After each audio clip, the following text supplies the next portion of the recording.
Not so.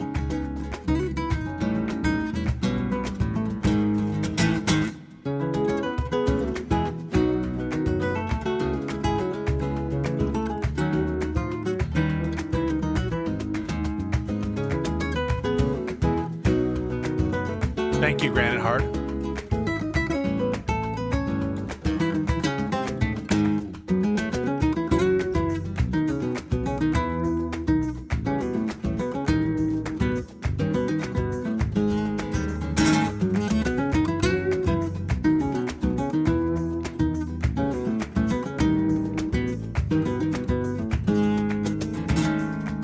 Yup.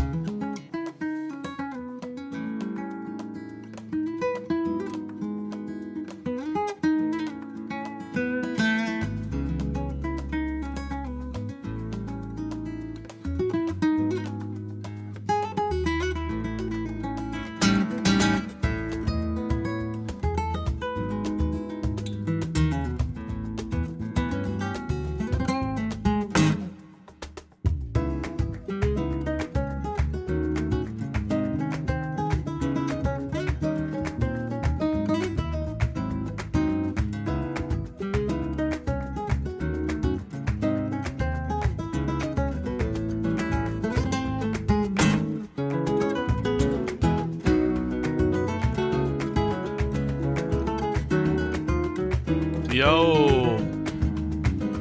What up, what up, what up?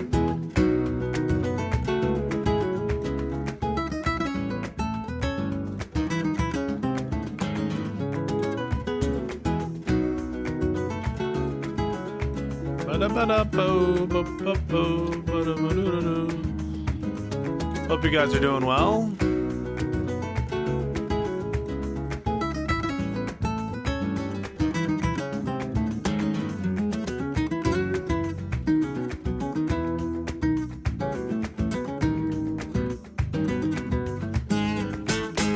Welcome, welcome, welcome. Happy Wednesday, everybody. Hope you guys are doing A-OK. Great mustache, thank you. Really appreciate it. Someone says, P.F. Jung is maddening. Why ask for a definition and then refuse to share one's own? I think that's an issue. Certainly an issue. This commenter is referencing a previous chat I had with P.F. Jung, which is now available on the channel. But yeah, pretty emblematic, I think, of some of the talking past each other that happens in these conversations about insurrection or fascism or anything like that, or gender. People want to have a conversation about like what the word ought to mean rather than whether a particular thing meets a given criteria. Since when were you rocking a bigote? Since earlier this week. I'm early for Movember. How are you folks doing? So in a second, we're going to have Aaron on, and we're going to just go through some funny happenings, some critical happenings, some legal, political happenings. But until then, we're just chilling. That guitar music was chill. Can we get 5 more minutes before I start raving about what MAGA has done today? It does feel like we're often just like, what horror has befallen our country today? Right now, there's a lot of discourse about ICE. A lot of discourse about like a priest who was shot by some kind of less than lethal. Is that the new euphemism? Less than lethal munition. Some elections coming up of importance and consequence. Prop 50 in California. So all my like California viewers and followers, you should be sure to vote yes on Proposition 50. You just want a little background music while we wait? Okay, we can put a little background music while you wait. Let's see. Boom. Dropping your ballot off today. That's good, Cernu.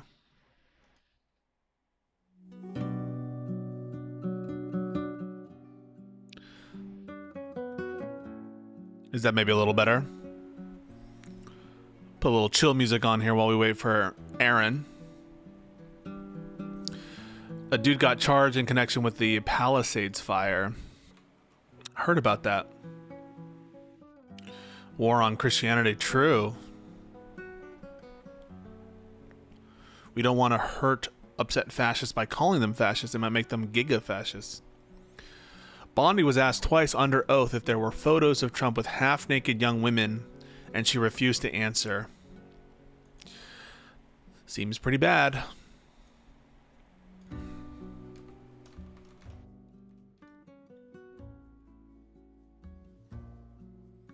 What are you guys into this week? Some Hassan discourse. What else?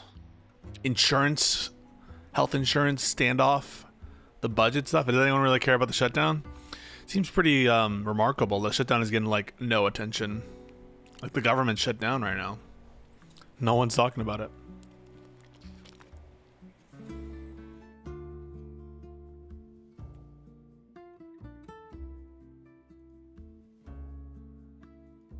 Damn, dude, you look, you're way behind on child support. Way behind. You have family who has to work without pay? Oh. What are their lives like? Dems should keep the government shut down until the Epstein files are released. I'd prefer the health insurance as an issue.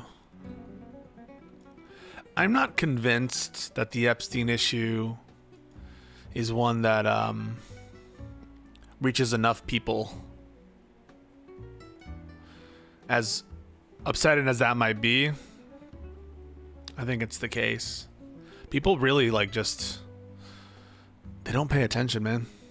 I don't know. Ian Carroll did a video about it. NHL is back. Very cool. I don't think many people care anymore. Yeah. But do they care about prices anymore? Seems like everyone was talking about inflation and prices, and if you ask them, a lot of people are like, yeah, I mean, the economy's getting worse.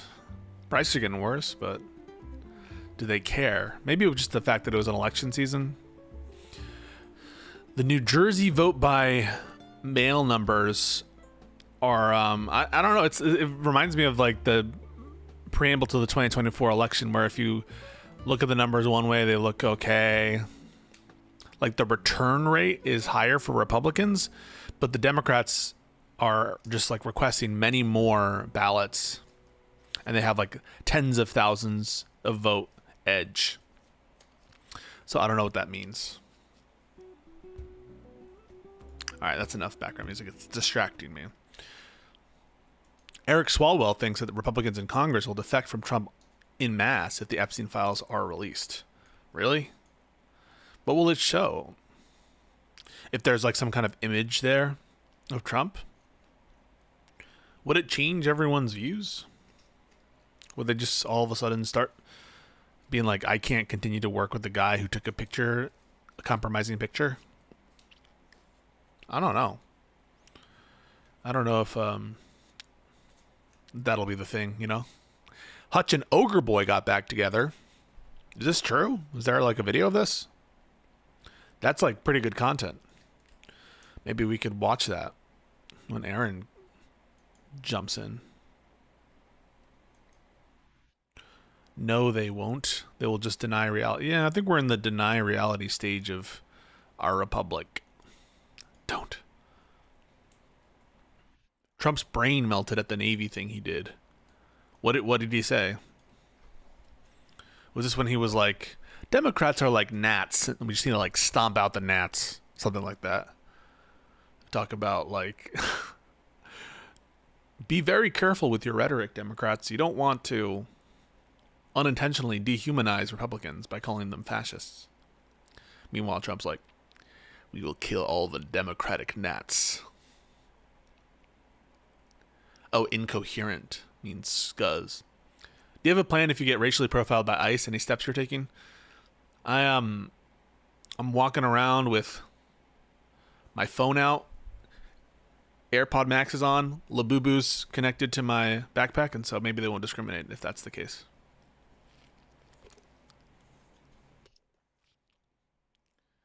Really, people with mustaches are discriminated in every walk of life. And I'm not a usual mustache haver, but now that I'm part of the extended family, it does feel like I can now share a critical identity with an underclass. People just talk shit about the mustache. They just feel that they have an entitlement to talk about my mustache. My identity is not a prop, folks. I feel like you should go way harder on PF Jung in the future due to such a weasel. I think because he structured it as, and maybe this is me buying it, maybe this is me being tricked by him. He's like, I just have a bunch of questions for you. I'm like, oh, okay, sure. So people come in from a like question perspective, I'm usually a lot less like initially aggressive than someone who comes in with like a claim. But maybe that was part of his act. He is a crafty one. I found him dim-witted myself. That's from the movie known as True Grit. The mustache must stay. It does make me want to objectify you. Some of the most famous people had mustaches. Some were good, some were bad. You're talking about the Austrian painter? Just asking questions. Yeah, I think that there's like there's a posture that people come in where I feel less adversarial. Maybe that's a weakness of mine. But in general, I feel like I demonstrated that he was basically, I think he even admitted that he didn't want to have that conversation. So at that point, I'm like, what am I supposed to do? Be like, you're a piece of shit. You don't want to have a conversation I want to have. Maybe. I guess I could accuse him of straight up grifting at that point. The talk JP had with Big Joel was kind of insane, says hell_puppy. Big Joel? I don't even know who Big Joel is. Should I know who Big Joel is?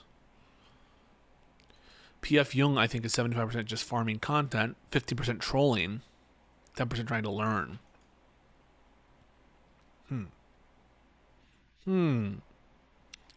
don't know. I feel like I'm more offended when it's like people in the previous debate that I showed where we were talking about the Comey stuff, when they're like out on the limb defending and making a claim about something with zero evidence.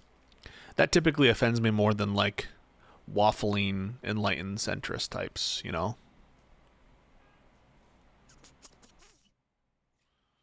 Are the people who are like, yep, I support corruption, and I don't know anything about it. Why are you being so mean to me, Pisco? But it's all, I think, personal. Your personal taste. I put up a poll like a week or two ago, which is like, who do you find the most annoying? Is it enlightened centrists? Is it true diehard MAGAs? Is it these lefty, alt-lefty type people? Or is it like the moderate Republicans? And there were a lot of people who were ticked off by the enlightened centrist types. The thing that Jung learned was the cut a lib quote, just like Steve Bannon using postmodernism when convenient. What's the cut a lib quote? Cut a lib in a fascist bleed type thing? Is that the quote? Lauren says the value of the US dollar has significantly weakened throughout 2025, experiencing an 11% decline since 1991. I'm sure that matters to many people. It should. Now we can't even go abroad and have our money be God tier. Now it's like less than God tier. Lauren says rising gold prices are often seen as a bad sign for the U.S. economy, as they signal a lack of investor confidence and concern about economic instability. When the dollar loses value, gold goes up. Lauren, are you an AI? Are you a bot from ChatGPT? Look at these carefully crafted messages with the emojis. Gold at $4,000 an ounce. Did you see the DHS pepperball a priest in the face from the roof? Yeah, I saw that. Semaphore says some people are way too brain broken by Twitter. I would happen to agree with that. Present company included. Don't worry, we are bankrolling Argentina and we'll become a rich. There was a really funny tweet from like from one of the Pod Save bros or something. I forget.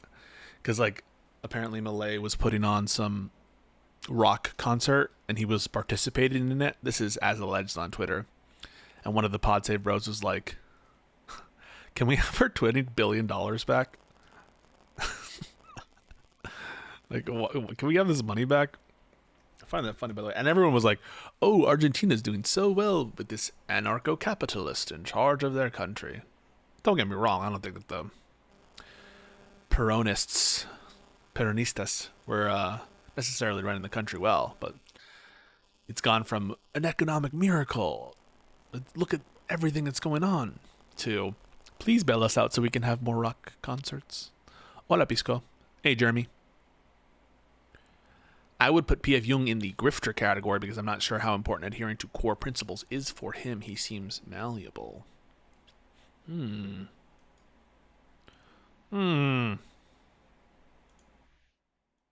Interesting. Folks, what is it with these centrist types? What is it with them? Also, I wanted to talk, speaking of centrists, speaking of annoying centrists, can we talk a little bit about Arnold Schwarzenegger for a while? What the hell is this dude doing going against Proposition 50?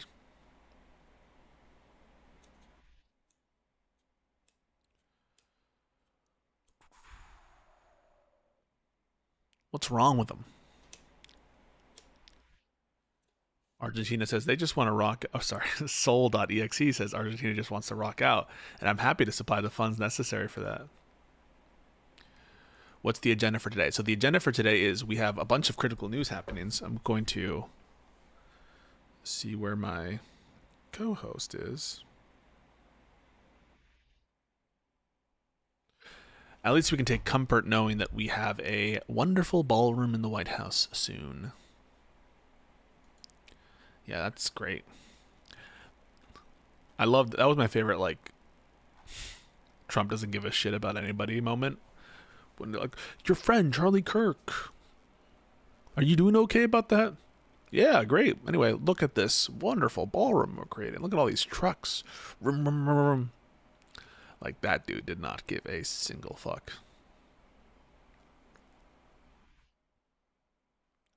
Your boy Hutch. Yeah, Hutch and I, that conversation, man, where we were talking about, is the progressive left more energetic?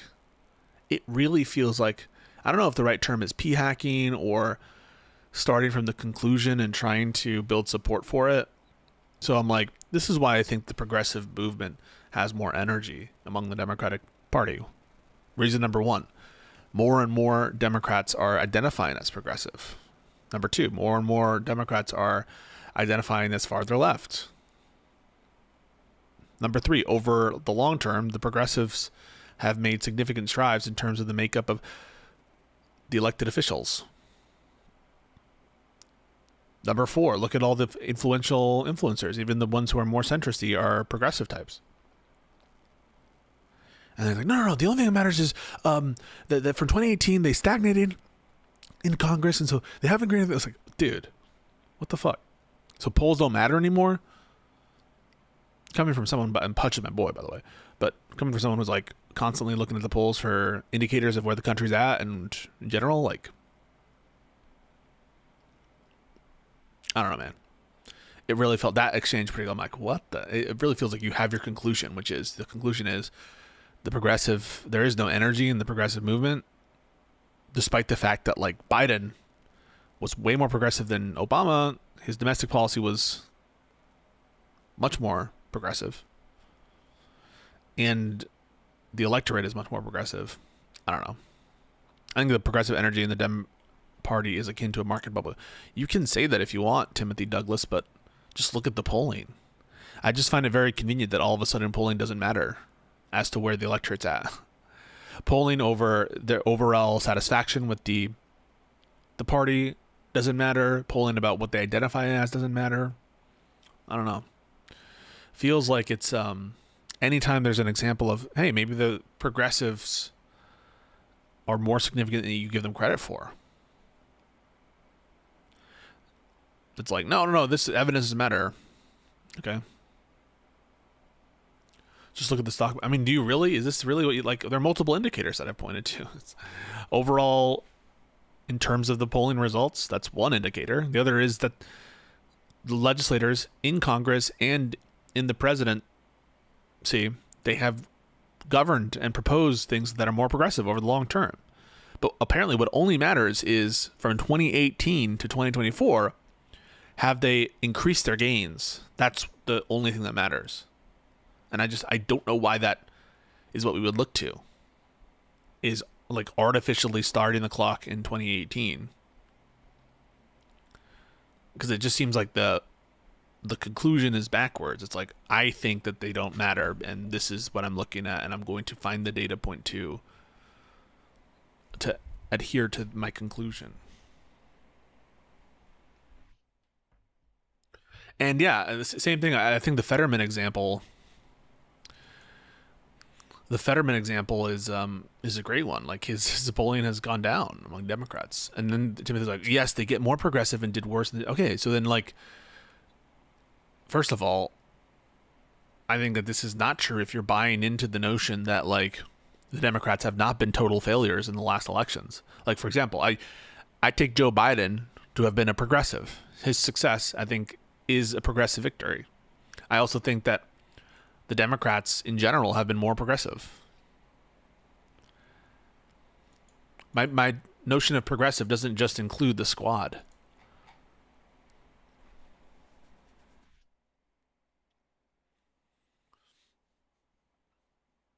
So I just like, I don't know.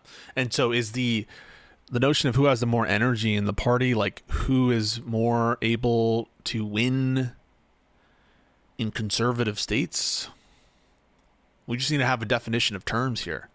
I just have a different notion of energy. Like who's the more energetic component of the party? I don't take that necessarily to be who's the more winningest strategy in the party. Just feels like you're redefining what energy means, what I take energy to mean. I understand energy to be like, this is the movement. This is where people are, the Democrats actually are moving towards. This is where the excitement is.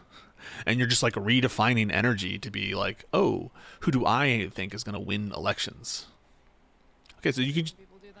yeah, hey, hang on. Let me put your volume up.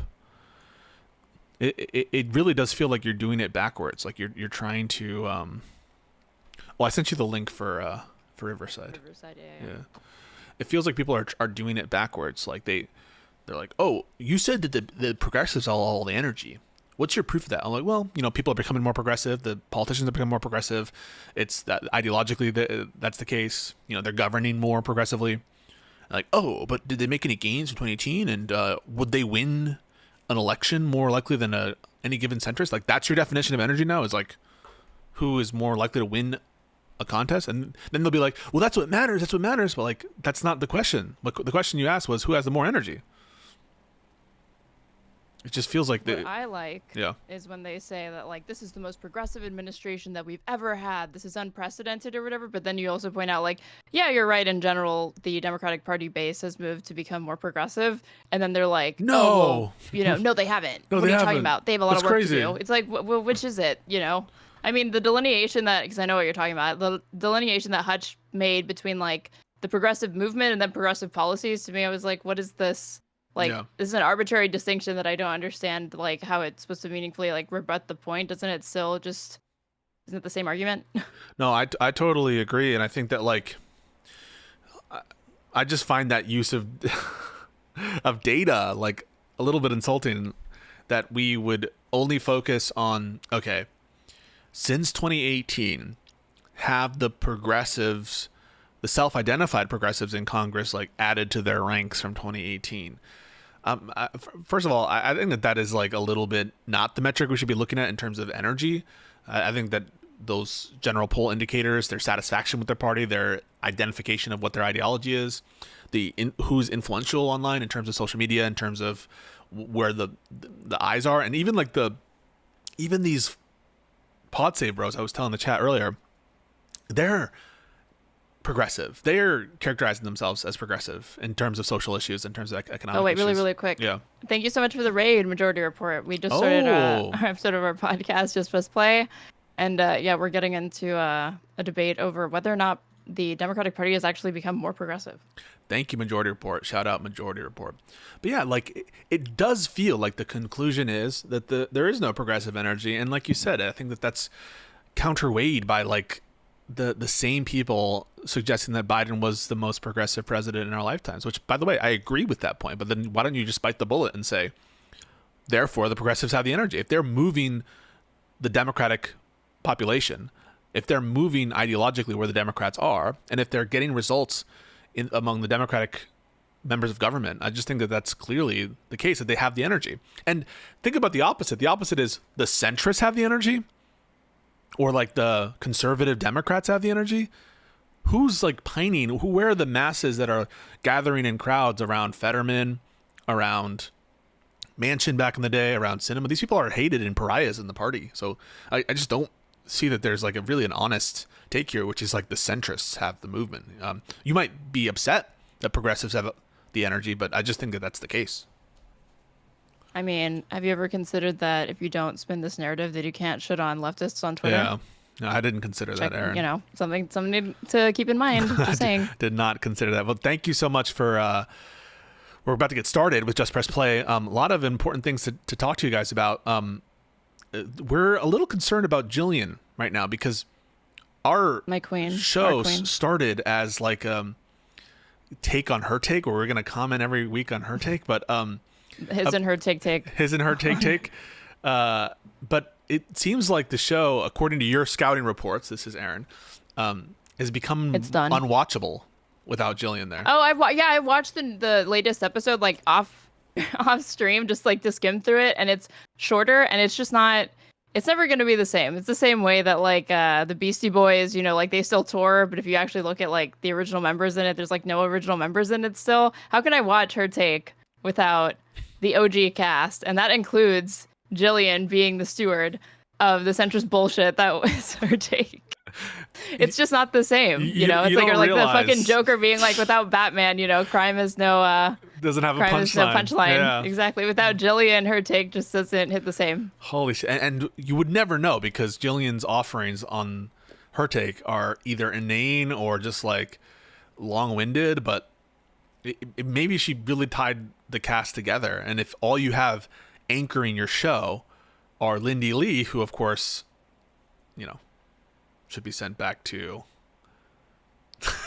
you know where.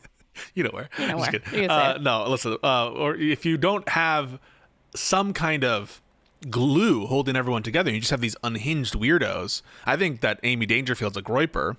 I think that Anna Kasparian, did you see her? Oh, what? You take a picture with Nick Fuentes, suddenly you agree with everything he says. You say America. You capture it in America first. And you're suddenly a groiper these days. Nick Fuentes is he just had like a picture taken with Dave Smith. Did you see that? He's like going on to these more mainstream shows and all that stuff, and they're really normalizing him. Dave Smith, who he's called like a psyop from Israel or whatever. So of course you have to take a picture with him.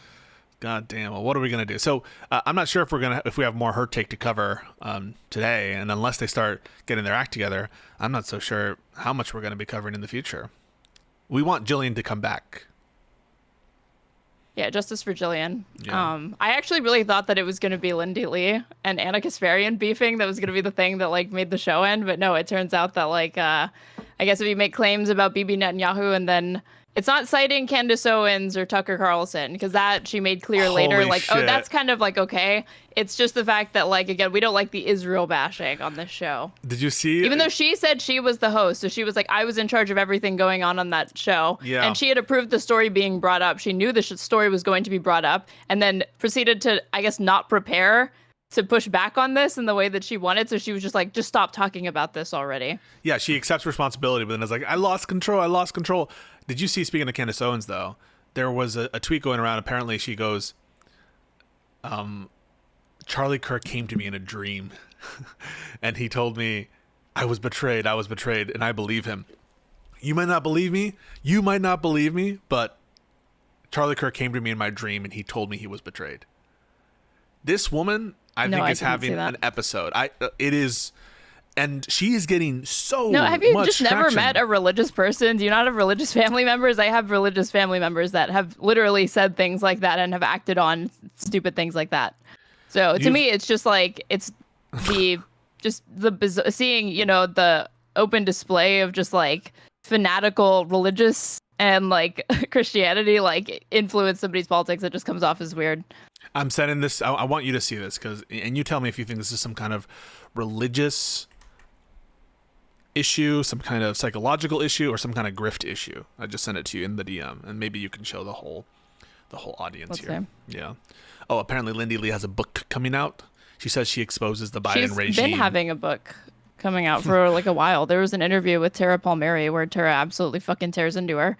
And she doesn't have anything juicy to reveal. So I don't know what could possibly have been like what this book is going to contain, but I guess her ghostwriters, you know, figured something out. She tried to one up oh my god, who's this guy? Not Jim Acosta, the guy from CNN. Holy crap, Jake Tapper. Jake Tapper. Oh, Jake Tapper. Yeah. Right. Yeah, but why don't you show people the Candace Owens clip? This is Candace. But I have so many tabs open. Like when I go to share it, I'm like trying to figure out like which tab is it. Are you one of those people that has like 1,000 tabs at all times? Low key. Yeah, no. But it's actually like I just can't figure it out because like it just shows you the web address when you're trying to decide which one. I mean that it can be difficult. That's why I recommend also in terms of your CPU usage, that kind of stuff. You don't really want to have your browser to have a trillion tabs open. But yeah, this is Candace Owens talking about how she knows that Charlie Kirk has been that there's more. I thought this was going to be about the fact that she has texts where he's like, "I'm tired of these Jew donors and I'm turning against the pro-Israel like movement." That's what he said. I mean, she has those texts too, and they're pretty spicy. I'm not gonna lie. Like I just said, had a vivid dream this weekend, and Charlie came to me and he told me that he was betrayed. And so for me, you don't have to believe that, but I do believe that. And it was the immediate sense I got actually. And I don't know who exactly it is that betrayed him, but I also felt in the dream that it is soon going to be revealed, that it's actually inevitable that it is going to be revealed, that there is nothing and no one that is going to stop the truth from coming out, and it is going to have international consequences. Take that to the bank. Quote me on that. Women tend to have a strong, like I just said. I mean, is anyone surprised that the woman who goes around claiming that Bridget Macron is a man is asking you to now, like one of her citations is just, well, I had a dream about it and it confirmed that I'm right. How convenient. I think it's pretty funny. Thoughts? Okay, let's see. What are we getting into this week? You have Oh yeah, I have some stories. Oh wait, my thoughts on that? Like, what is there to say? This woman is fucking nuts. Like the bigger indictment is how much viewership she gets. She gets a ton of viewership. Hang on, I'm trying to adjust something real quick. Yeah, ready to go. Let's pull up what you want to show me first. Apparently, it's important to look at Justice Department favorability to you. I just wanted for folks to get a sense of the different popularities among the agencies, because we have this sort of position thrust upon us, the Democrats or whatever, that we are against cops, or I don't know. Do you include yourself as a Democrat? You don't self-identify as a Democrat, do you?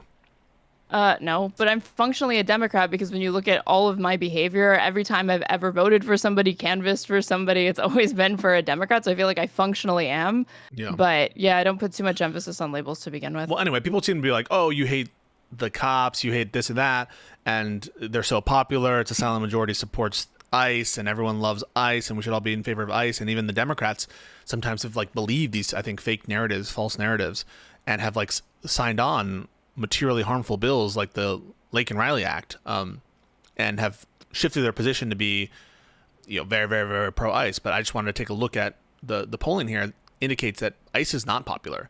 Now the views are very polarized, as it says, right? As Pew says, and definitely like the Democrats are highly, highly discouraging and hateful of ICE. But it's not just them. Like overall on net, Americans have a disfavorable opinion of ICE and the DOJ, I should say. So if you scroll down, there are more. They list all the different agencies. There you go. Here. So, National Park Service near the top, 76% favorable. And by the way, they were laying these people off. There's an interesting story that at the start of the administration, we might have talked about it, about a woman who worked for the National Park Service who voted for Trump because he promised to give women free IVF. Love and that.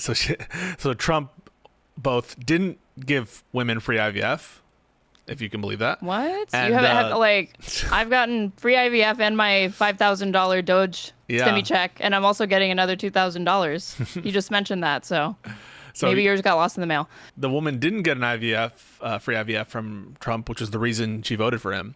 And also she got laid off, even though she had just gotten a promotion because of the Doge stuff. So, but in general, people love the National Park Service. People love Smokey the Bear. They love Smokey the Bear. They love Very the National tedious. Weather Service. Do you remember when Trump said he was very tedious? Who? Smokey the Bear? Smokey the Bear. That's another banger. I'm sorry to say that's another banger. He has many bangers. Can you admit that?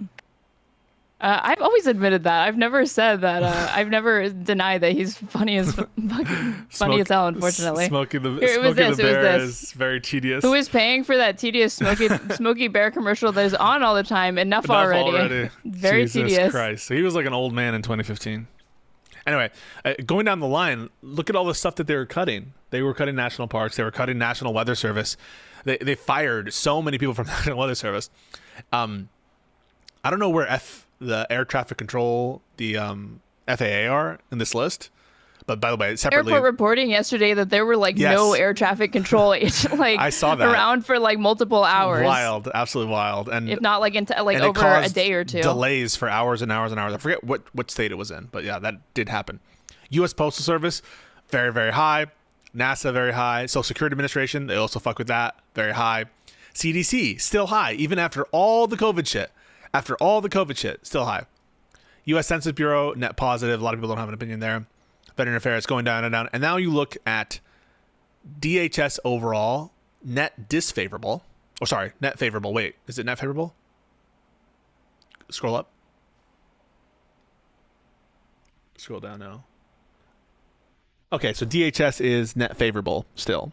But if you go to ICE specifically, 9 points underwater. DOJ, also, what are we talking? Negative 7 points underwater. And then IRS at the bottom there. But like, it just goes to show, ICE is not a popular institution in the country. DOJ is, under Trump, not a popular institution. And so we should not act as though we should, that ICE is A-okay, that we need to, be nice to ICE. ICE does not need to be dealt with a soft hand. You shouldn't encourage, violence against ICE, but we also should not be toning down our criticisms of ICE and not calling them fascists and not calling them thugs. We should be calling for the abolition. How about that, right? I'm in favor of abolishing ICE if you replace it with some other organization, but I think that at some point you need to reform majorly, and that might include abolishing it. Why not? It does. How much more? They're like the fucking Gestapo. How much more do they what more would they need to do before you would just unequivocally be like, I don't know what comes next, but they need to fucking go? Yeah, maybe. It's not enough for you, is it? Well, I just asked you a question. You said, yeah, maybe. Because I'm saying, what else would they need to do? And what else would they have to do I don't have for you to be like, no, I don't want them? All the potential proposals, but I would be in favor of drastic reform to ICE, including potentially getting rid of it and making some other immigration enforcement that wouldn't agency. Be a reform. That would be abolition. Okay. So you're in favor of police abolition?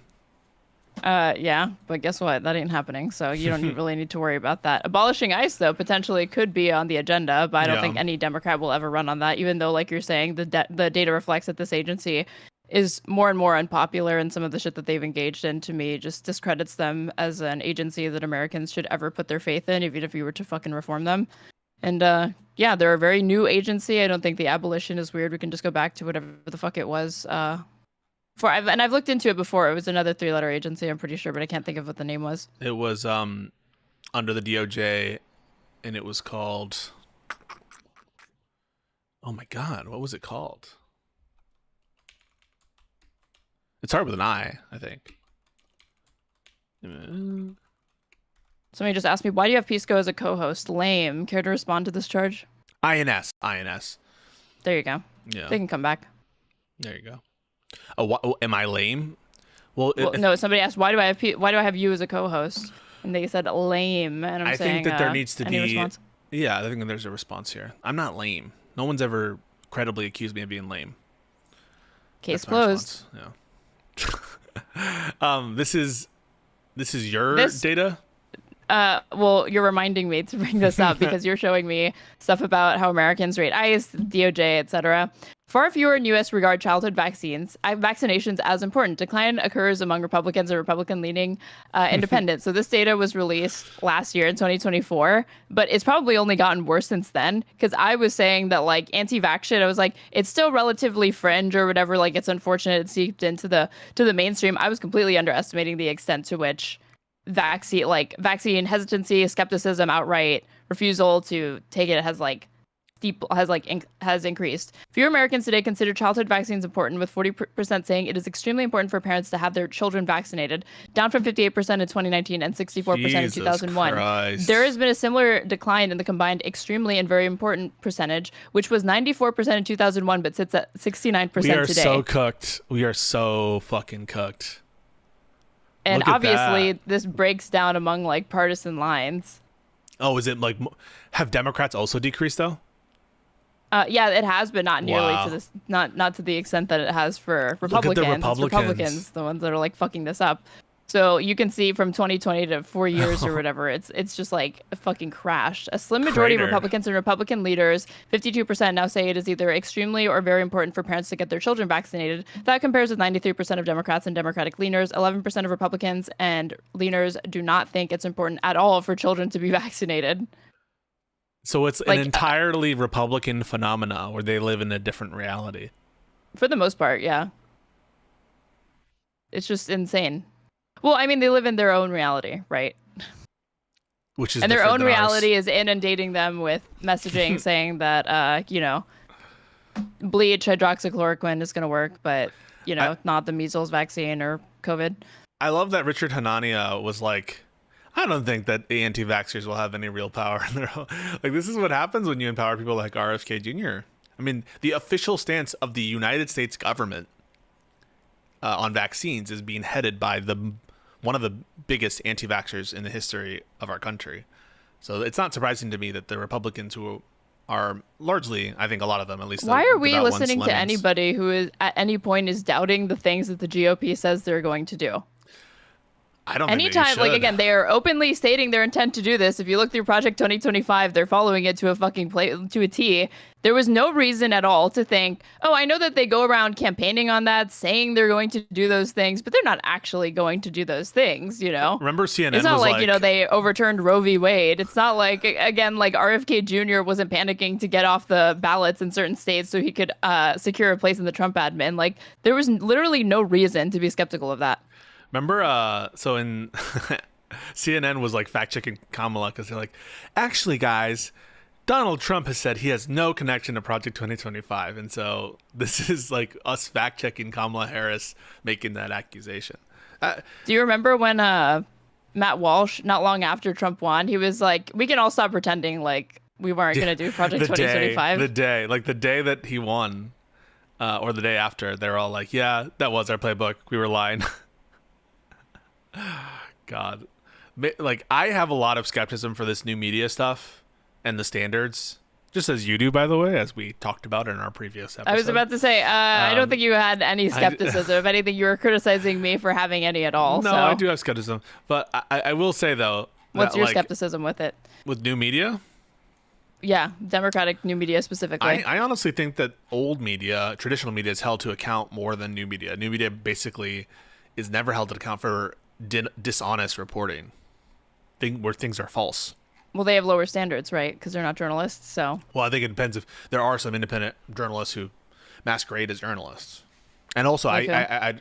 I don't think that just because you're a pundit that you should be able to lie. I just didn't view what Midas Touch was doing as lying. That was very important, or saying something that's not factual and then like failing to I correct told it. you that like I never was accusing them of lying. Yeah. I was saying that it's possible for you to Well, I'm mislead saying your I'm viewers not. by I'm not being omitting inconsistent. things. What I'm saying is I'm not inconsistent because I'm still saying that the standard as to lying and being held to account for lying or saying something that's not true, that is not something that I think is being held to these alternative creators in the new media sphere. That's all I'm saying. But the old media people, sometimes they do the enlightened centrist thing of trying to both sides every single thing, and it pisses me off. And then trying to like fact check a claim here about Project 2025 when we all knew what the agenda was. We all knew what was going to happen. We all knew that this is the Heritage Foundation. It's not like some kook wrote some dossier that like is not affiliated at all with Republican insiders.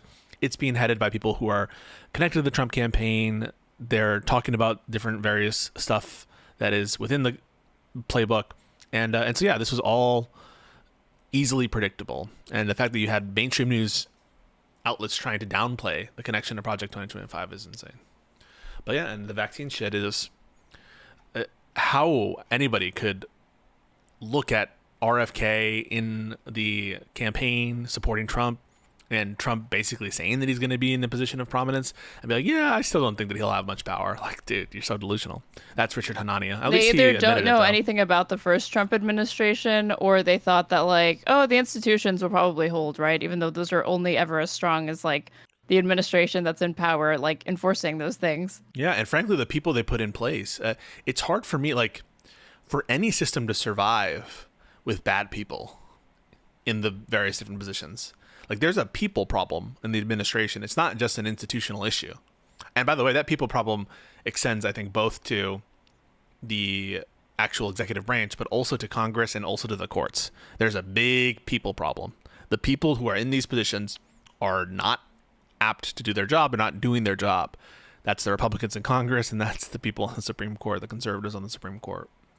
And this is also why, like, on that, I'm annoyed with Dems mess. Like, I feel like it's the one time I want Democrats to actually focus on procedure and not just an outcome. Like, I can't believe I'm complaining about Democrats talking about healthcare, but I just don't think that since this government shutdown has begun, that there has been enough emphasis on talking about how Donald Trump, again, has been doing these sorts of unconstitutional cuts or effectively trying to do line item vetoes with spending, which has already been deemed unconstitutional since he took office. This is not anything new, and you're just actually seeing it ramp up.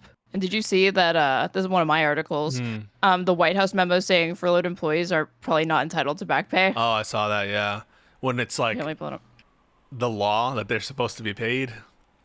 And by the way, Trump previously promised in the previous shutdowns that he caused back when he in his first term that he would pay them really, really fast. But like, no, yeah, this is them basically saying that they're not going to pay certain workers and they're going to decide. And it's another example, by the way, like what is the court supposed to do with this? The court has already, this is the Supreme Court, has already like been brazenly partisan in giving Trump many outs on what you mentioned, which is like this appropriation pause shit.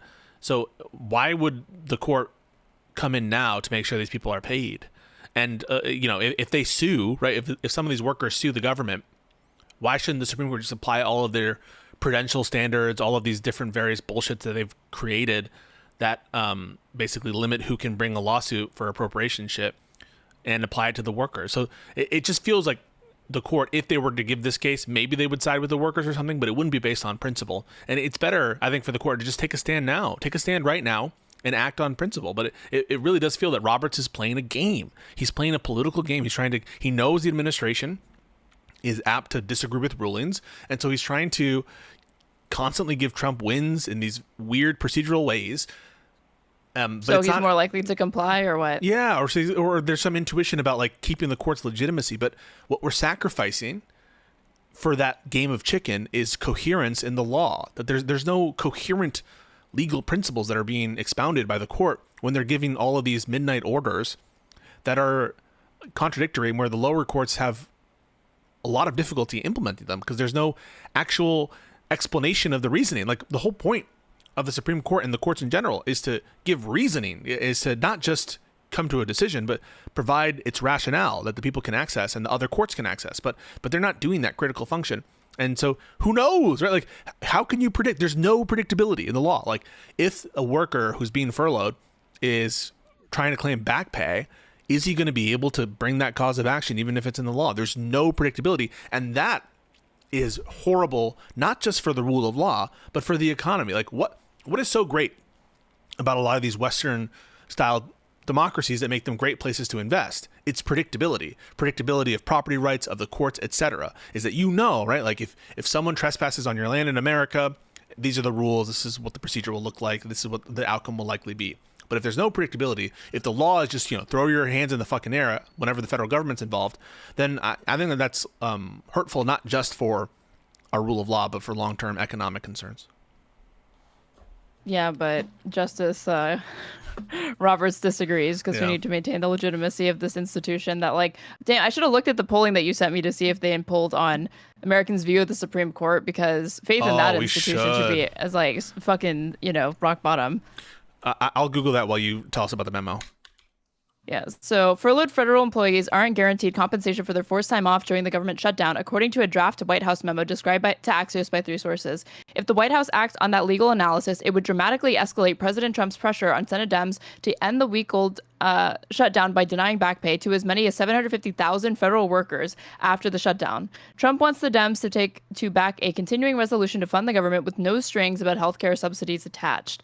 Again, like a thing that, like, there was a Republican openly saying just a few months ago, like, it might have been weeks, it might have been months, saying that, like, even if Democrats came to us with a budget, we are not going to be obeying that budget. We're going to be fucking ignoring it. Nope. We're going to be doing whatever we want. So that's why I'm saying, like, Dems need to be talking not only about the fact that, like, again, rebutting the lie about, not rebutting the lie, sorry, just, like, reframing the conversation about, like, oh, are illegals getting healthcare or not, which is total fabrication and just MAGA bullshit. Mm-hmm. But also saying that, like, even if we wanted to come to the table and give them everything that they want, they've already openly stated that they are just going to do whatever they want. So why would we even do that? Yeah, it's one of the big issues. This is why I wanted the fight to happen in March. Was that, like, well, how can we come to a deal on a budget if there's no ability for us to confirm you're even going to spend the money in the way that we agreed upon? So that's a huge institutional trust issue, and one which the court has contributed to. I just looked up at Gallup and at Pew. They both say that approval is at historic lows for the Supreme Court. So before, we're talking about like 60% approval, and now we're talking about like 39% approval. That's as far as Gallup is concerned. And across not for Gallup, this is for Pew. Pew has it a little bit closer, where it's like recently, I think 50% unfavorable, 48% unfavorable, but that's also a historic low for the Pew polling, which had, as recently as 2007, it's at like 60%. In 2020, it was at 70%, and now it's at like, 48%. So whether you go by Gallup or Pew, it's at historic lows. But to get to the point that we were talking about, yeah, like, what is the purpose of a budget negotiation if you're not actually going to adhere to what we're talking about? Like, if we're talking about a clean CR, what does a clean CR mean if, okay, we passed a clean CR, but you're just violating the CR? That is, like, I think a big issue, and that's why I wanted the fight to happen in March, when you had Doge, which was like a personification, and Elon Musk was a personification of specifically that issue. That's one of the reasons why I was really upset that we're taking the battle now. Now, there are other, I think, timing factors that help this healthcare situation, and so I'm not going to pretend that, like, it's so incompetent this time to pick healthcare as an issue, but I just think that this is a fight that should have happened months ago. So this is not even, here it is.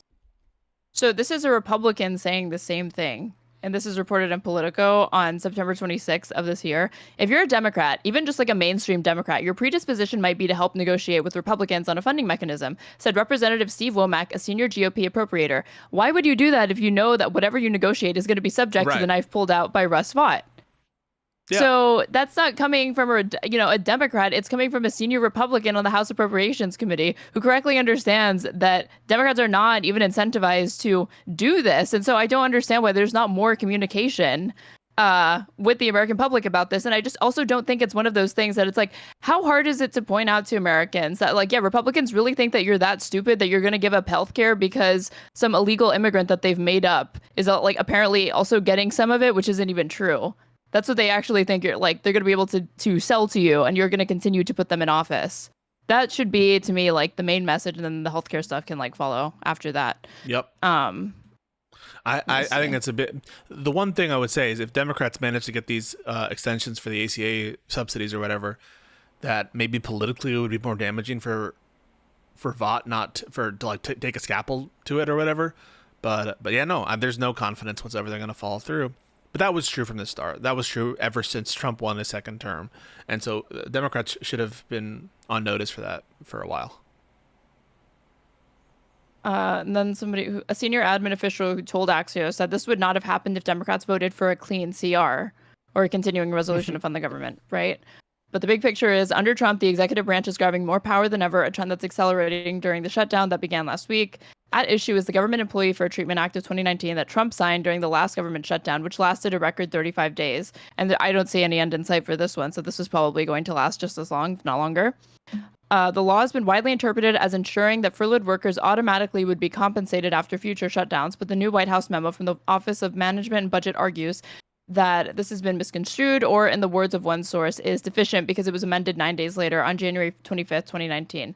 Does this law cover all these furloughed employees automatically? The conventional wisdom is yes, it does. Our view is no, it doesn't, a senior White House official said. So no explanation as to why. It's just, you know, I know like a common sense reading of this would give you the impression that, you know, you're automatically going to be granted back pay. But the opinion of this administration that signed this legislation is no, actually, that's not the case. And we're not going to be elaborating as to why. It's just not true. Yeah, that's partial. The stance of Trump in any legal dispute is just to deny predicates that everyone thought were assumed. So examples of that I'll give. The fact that a former president is liable for criminal indictment, that was just an assumed thing that no one thought that this was in question until Trump raised that, and then the Supreme Court obliged. Another example are the quote unquote universal injunctions that, you know, those have been around for decades, and no one really was thinking that that was in doubt, you know. But same thing, like he's undermining the very you know, these predicates that people assumed were obvious. Same thing with the Alien Enemies Act, right? And deployment of the National Guard. Well, doesn't there need to be a triggering event for you to invoke the Alien Enemies Act, to invoke these authorities under Title 10 to get the National Guard federalized, etc.? And so on every different possible ground. Same thing with also, by the way, the citizenship clause of the 14th Amendment and birthright citizenship. Same thing. Their position is always like, the law doesn't say that. We don't have to listen to you. You can't review this. It's just up to the president. The president can do whatever he wants. And not just that, Pam Bondi echoing this last night, a yes or no question about whether or not the Trump administration has to follow court orders. So yeah. It was because she had the audacity to remind Border Patrol Chief Gregory Bovino that he was obligated to follow a court order and the Constitution in California. According to reports, she was fired less than 6 hours after she told Bovino he couldn't arrest people without probable cause. 6 hours. So my first question, Attorney General Bondi, is a simple yes, no question. Do you believe that government officials like Gregory Bovino are obligated to follow applicable court orders, whether they agree with them or not? Yes or no? First, Senator Padilla, you have gone on for over 5 minutes, and I wish that Oh you my loved your state of God. California as much as you hate President Holy Trump. We'd be in really shit. good shape then, because violent crime in California is currently 35% higher than the national average. Property crime in California is 18% higher than the national average. That should be something that we should be talking about and working together on, yet we're not. And no, this is important. You're talking about all of my agencies, and I want to let you know what DEA has been doing, and they are working hand in hand with I Homeland appreciate Security. that. No, you can't go on for 5 minutes and criticize my agents who are out working without pay right now because you voted to shut down the government. They're out there working without pay. Mr. Chairman, I asked a simple yes or no question. Attorney General Bondi is DEA, refusing to 4,500 respond. kilos So let of me move on to fentanyl the and next 50 million topic, fentanyl pills because off the streets. while under your watch, FBI, prosecutors, 23,000 Mr. Chairman, violent criminals. U.S. Marshals, Mr. Chairman, order, please. This is not comportment I'm of not the getting- attorney general that we are. I want some locked in, some constitution pilled fucking killers to be in charge of the DOJ. I don't want these unhinged maniacs who are more interested in scoring political points at hearings to be in charge of the premier law enforcement agency of this country. And the fact that you wouldn't just answer that, of course, the attorney general and executive branch are bound by decisions of the federal courts. That is just a indictment about this entire administration, Pam Bondi specifically. Hey, this entire here is it's just her dodging questions like left and right. Hold on. So she doesn't do that. And then like the Tom Homan stuff is like really what they like where she started squirming.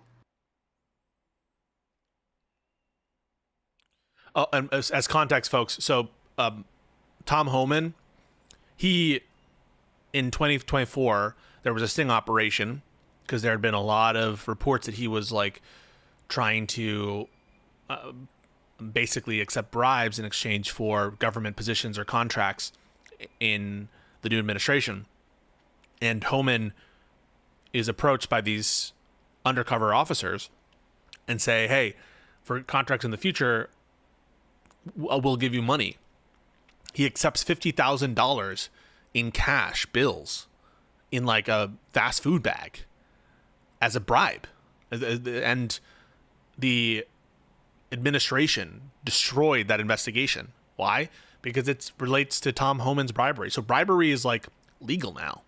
Bribery is legal. Corruption is legal. This is in your country. They killed the investigation. Why? Because it pertained to Tom Homan. That's why. And so that's, I'm guessing, what the questions are going to be about. Getting let off the hook. I won't reiterate what some of my colleagues have already brought up in terms of the dismissal of the investigation into Tom Homan and his alleged acceptance of $50,000 as payment by undercover FBI agents posing as business executives looking to secure contracts with a future Trump administration. Because if the reports are true, it's not just the underlying conduct of Mr. Homan, which would be absolutely unacceptable, but the dismissal of the investigation charges raises concerns about the influence of the White House on the Department of Justice. Again, a simple question, and I'd appreciate a simple and brief answer. Whose decision was it to end this investigation? I have answered that question multiple times, yet you didn't have the courtesy to be sitting Oh in here for my the hearing. I'm not God. going to answer it again. And I find it interesting that you want order in this proceeding now. Excuse me, Senator. Then You I'll want ask a order in this follow-up question. proceeding Mr. now. Chairman, order, You sure please. didn't have I'll ask a order when you follow-up question. stormed Secretary Nome Mr. Chairman, at a press conference in Chairman, order, California, please. did you?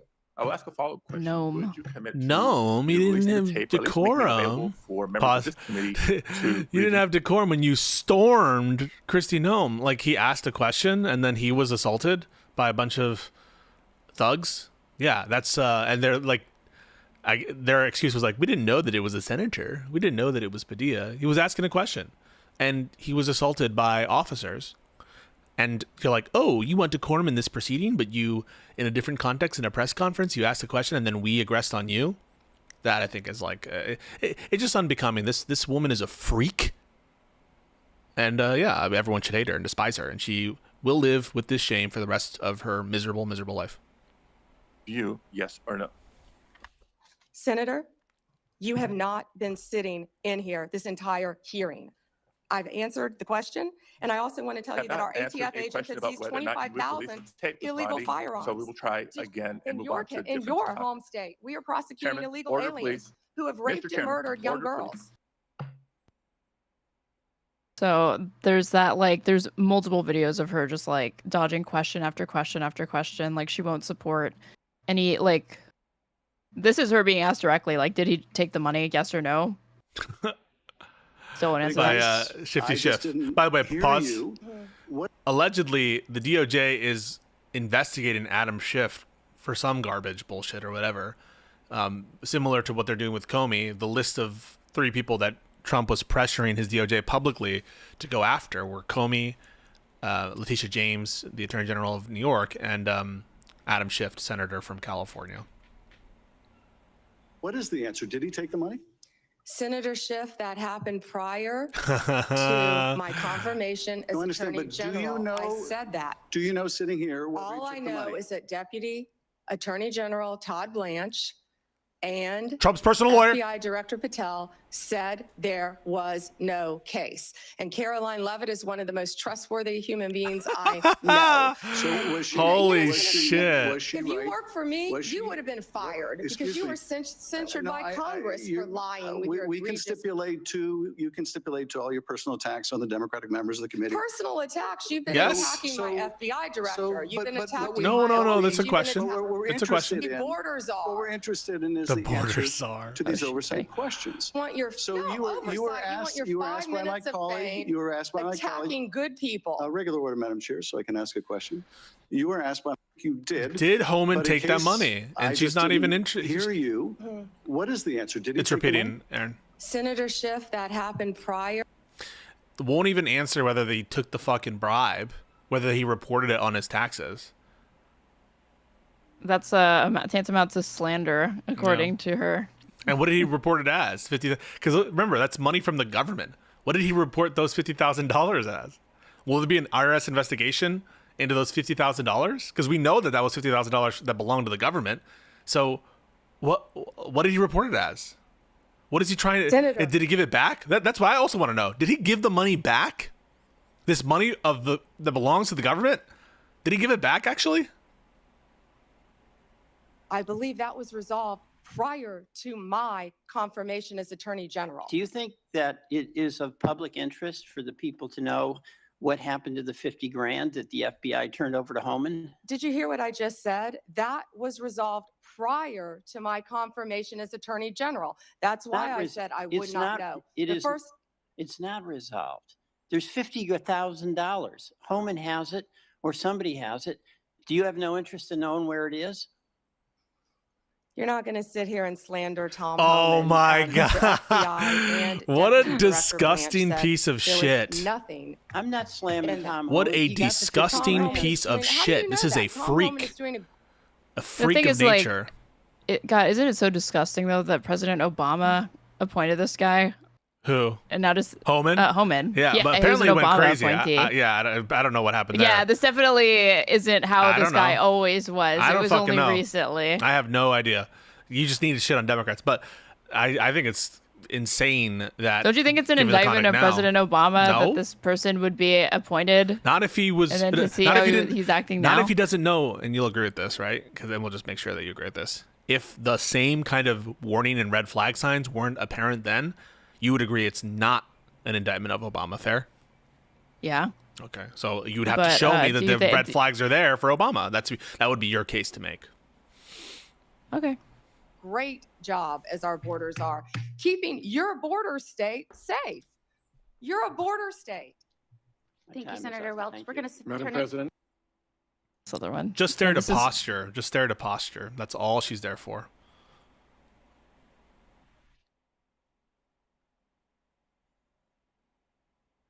This is stuff on Epstein. Oh, this is I don't know. Kennedy every now and then asks like an actual uncomfortable question.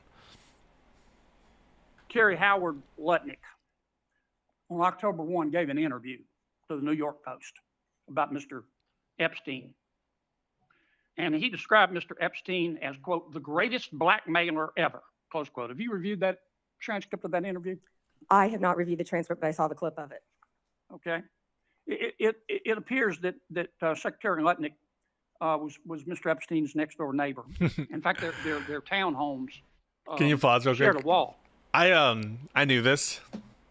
Yes, so Lutnick is the Commerce Secretary under Trump. That's what Kennedy is asking about here. And I'm not someone who's like, oh, this is proven that Epstein and Trump and all this, but the amount of smoke and the amount of like suspicious, these guys were fucking neighbors, bro. They were neighbors. And they're refusing to release these files that they promised they would. So in that context, like, how are the conservative alarm bells not ringing on and on and on if they're not in a cult? But of course, I think the answer is they are in a cult. And this one question from Kennedy, apparently this exchange about like whether or not they're, conversing with Lutnick is like easily demolishes Pam Bondi.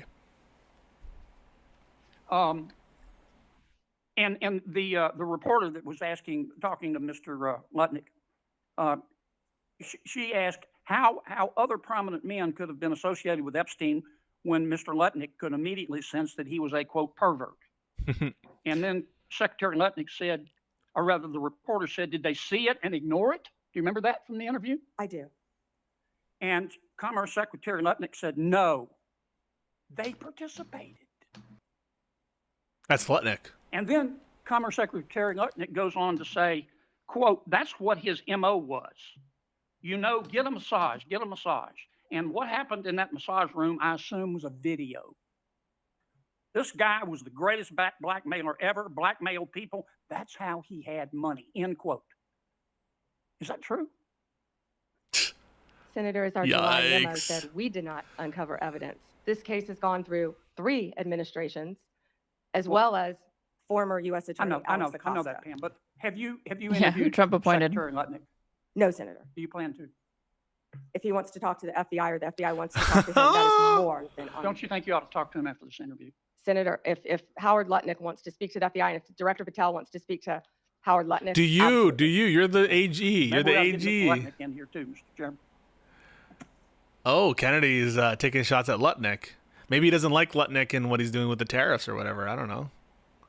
And then this is with Durbin. Is to read somebody that you mentioned I never heard of.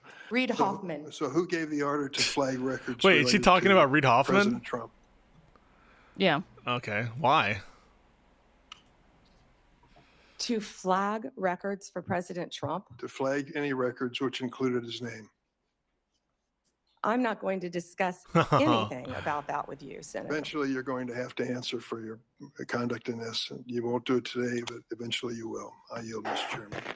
All with you is Yikes. to So not answering. Did you ask your DOJ to flag any reference to Trump? Yes. Yes, of course. That's all been reported on. Not suspicious at all, bro. But what is the what's the purpose of her being called into question in the first place for any of this stuff? Like, I'm missing the context. So I think this is the Judiciary Committee, the Senate Judiciary, I believe. And so there's regular oversight, like hearings with public hearings with these officials, and it happens periodically. So I'm assuming this is one of them. I don't know if there's a specific purpose beyond like why, one of the roles of Congress is to conduct oversight over the executive branch, and the domain of this committee is over, investigations and that kind of stuff. Or is it oversight committee? I forget. Routine oversight hearing. Well, Yeah, oversight. Dude, okay, so this is the other thing happening today. Yeah, the Comey Comey's stuff. being arraigned. It's one of those. I saw AOC talking about this a little bit today, and I do think that this is true without undermining like the shit that Trump admin is doing right now. But pointing out the fact that like you would think that it would just be a little bit better, like Comey being indicted on the flimsiest of pretexts, is not even something that is like beneficial to the administration to have to go out of their way to defend. He is not. This is somebody who mattered like how many years ago? Like He's not eight currently in years office ago? or anything like that. Trump is literally just settling, like just hurling indictments at him, trying to settle a personal vendetta and beef that occurred in his first term. That an error that still benefited him electorally, because he went and said like, yeah, we're looking into Hillary Clinton or whatever in a way that was completely unprecedented. And who do you think that helped? And of course, it's still not enough. There was even somebody who was, there was an FBI agent who was suspended because they wouldn't do like a perp walk for this.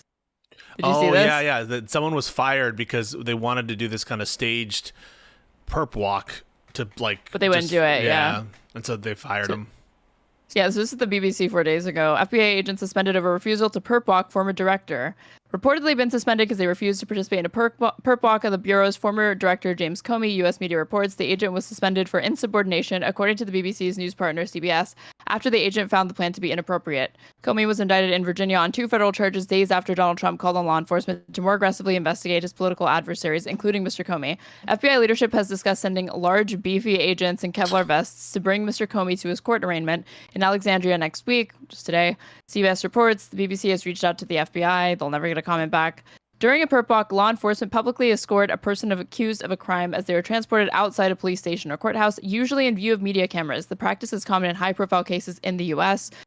Comey is set to appear to be arraigned, and this is when the charges are formally read out to him. He's already pleading not guilty, and he's accused of lying to a Senate committee in 2020 about whether he authorized a leak to the media of classified info, which there's like no evidence that he's done, and the person who is prosecuting this is somebody who has like no prosecution experience whatsoever. experience. Yeah, no, the case is so bullshit. I think there was an additional report in here where, by the way, Lindsay Halligan, who is this U.S. attorney appointed to the Eastern District of Virginia with no prior prosecution experience. To be clear, folks, she is in charge of all of the prosecutors in the Eastern District of Virginia. She has no experience whatsoever, but they put her in charge just to bring this specific indictment of Comey.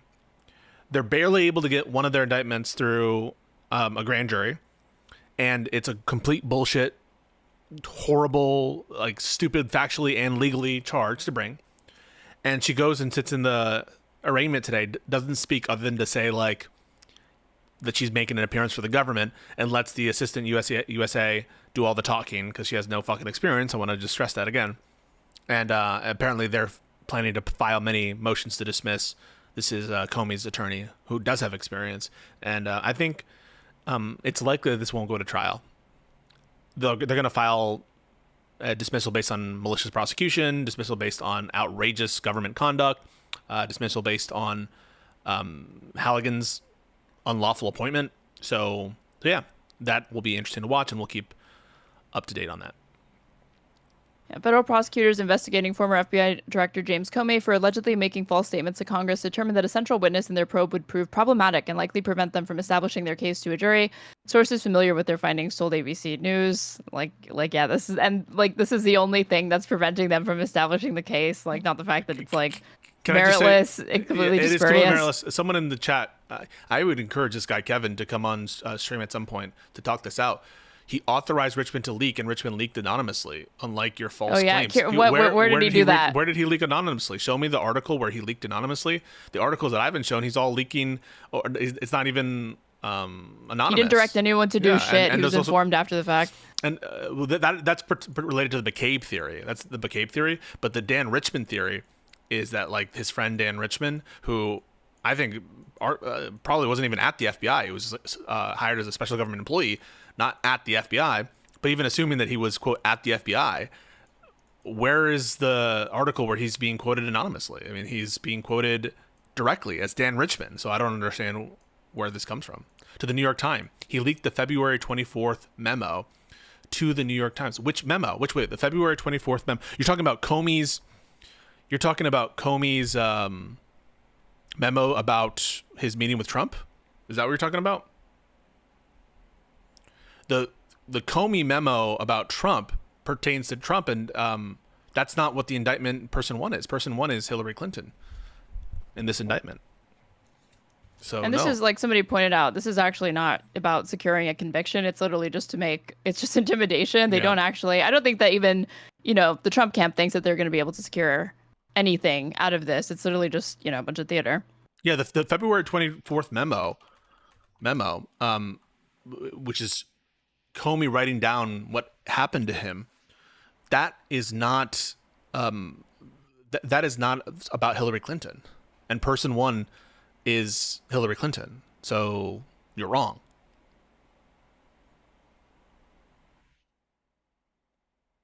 I mean, I'd be curious because you already had a debate with multiple people that tried to defend this and then ended up apologizing for trying to defend it by the end of it. Yeah, like what information that you have that even the Trump administration doesn't have about getting this guy? This is not about that. Yeah, no, like what they're referencing has nothing to do with the case that was actually brought. They might think that it has something to do with the case being brought. And also those memos don't truly pertain to the investigations. They pertain to Comey's conversations with Trump, and those conversations, don't relate to. They have to do with like him requesting loyalty, but they don't really pertain to what's going on. Where is that person one? If you haven't looked at my streams, why we know person one is Clinton, then I can't help you there. But we know because the first instrument that was filed, which was rejected by the grand jury, person one, there's a quote about person one, where person one had a plan to make accusations about person two, And if you follow that quote up to the committee and where that occurred in Congress, it was Lindsey Graham talking about Hillary Clinton having a plan for Donald Trump. Person one, person two. Person one, Hillary Clinton. Person two, Donald Trump. That's how we know. And this touches on it. Comey pleaded not guilty at his arraignment today. Was indicted last month on charges of making a false statement and obstruction related to 2020 testimony before the Senate Judiciary Committee, but Justice Department officials have privately expressed that the case could quickly unravel under the scrutiny of a federal judge and defense lawyers. Daniel Richmond, a law professor who prosecutors allege Comey authorized to leak information to the press, told investigators that the former FBI director instructed him not to engage with the media on at least 2 occasions and unequivocally said Comey never authorized him to provide information to a reporter anonymously ahead of the 2016 election, the sources said. According to prosecutors who investigated the circumstances surrounding Comey's 2020 testimony for 2 months, using Richmond's testimony to prove that Comey knowingly provided false statements to Congress would result in, quote, likely insurmountable problems for the prosecution. Investigators detailed those conclusions in a lengthy memo last month, recommending that the office not move forward in charging Comey, according to sources familiar with the memo's content. Lindsay Halligan, a Trump loyalist handpicked to replace the U.S. attorney for the Eastern District of Virginia, who resisted bringing prosecutions against Trump's political foes, still moved forward in presenting the case before a grand jury in Alexandria, Virginia, and secured 2 out of 3 counts she sought against Comey over his 2020 congressional testimony. During grand jury proceedings, prosecutors do not have similar legal obligations to turn over evidence favorable to the defendant as they do once the case moves forward to trial. So, like, getting indictments is not actually, like, again, there's been no shortage of times where the Trump administration has tried to go after people and they've not even been able to do that. But this is still much lower threshold, like, you know, getting indictments or whatever, it's like low threshold in the first place. So that in and of itself is not indicative of like the strength of a case. It's once it moves and they actually start proceeding, like it's saying. Also, but this I cannot believe I didn't bring up this example when I was reviewing Eric Trump going on PBD's show to say that they were like, so the Democrats, like if they win in the midterms, if they win in 2028, they're just going to be vengeful and they're going to sick every single agency on Republicans. They're going to try to reverse everything. Like they're just going to go hard. Like, how do you guys exercise so much restraint against your political foes? And how do you like explain how, like, you know, why you guys don't go after Democrats in the same way they ruthlessly go after you? And I'm like, what Democratic Party is like? I wish this party existed that they're describing. Well, this party doesn't fucking exist. It's not happening in 2028. They should be running on this stuff. That would be fine with me because it's not baseless. It's not weaponization. If you actually have instances of wrongdoing that need to be investigated thoroughly, then that's not just, you know, for the sake of political expediency, saying that you're going to, you know, politicize these agencies. They are there to look into this sort of shit, and this is just this is just one of many examples of flagrant corruption that Democrats again could but won't run on to win in the midterms in 2028, and to say that like, yeah, everything that you're seeing now, that's not actually going to stop happening once we're in office. We're just going to actually be directing it at criminals and not like Abuela and random Home Depot, you know, immigrants that are just trying to make a fucking living here. I don't think the Democrats need to go political prosecution, but I think there's plenty of like actual corruption that they could prosecute, you know, assuming that Trump doesn't pardon every single person in the federal government. But states also, I think, should be preparing to drop indictments of various federal officials after Trump is out of office. I think that's important. There's another thing, like, I didn't get to bring this up to you last time. Mm-hmm. So YouTube settles Trump lawsuit over account suspension for $24.5 million. This was reported September 29th. YouTube agreed to pay $24.5 million settlement to Trump and others who were suspended by the video streaming platform in the wake of the January 6, 2021 riot at the U.S. Capitol, according to a legal document filed on Monday. YouTube froze Mr. Trump's account after the riot, blocking him from uploading new videos and arguing that the content could lead to more violence. Mr. Trump sued YouTube in October 2021, claiming that it and other social media firms that removed his accounts had wrongfully censored him. The vast majority of YouTube's settlement payment, $22 million, will go to Mr. Trump, according to the filing in U.S. District Court for the Northern District of California. He's directed that the money be contributed to the Trust for the National Mall and the construction of a ballroom at the White House. So still trying to get that ballroom. The remaining $2.5 million will be distributed among other plaintiffs in the case, including the writer Naomi Wolf and the Conservative Union, the American Conservative Union. How she factors into this, I'm sure I don't know, but she used to be like a respected like feminist public intellectual turned like conspiracy theorist. If he hadn't been reelected, we'd be in court forever, said John Cole, a lawyer for Mr. Trump. Then the president gets reelected and things look a lot better. Wow. I mean, that statement from his lawyer is more telling than he realizes. A representative for YouTube declined to comment. The Wall Street Journal reported the agreement earlier. YouTube's settlement is the latest move by major technology and media firms to end expensive legal battles with Mr. Trump, who has accused social media platforms of censorship and claimed that media firms have defamed him.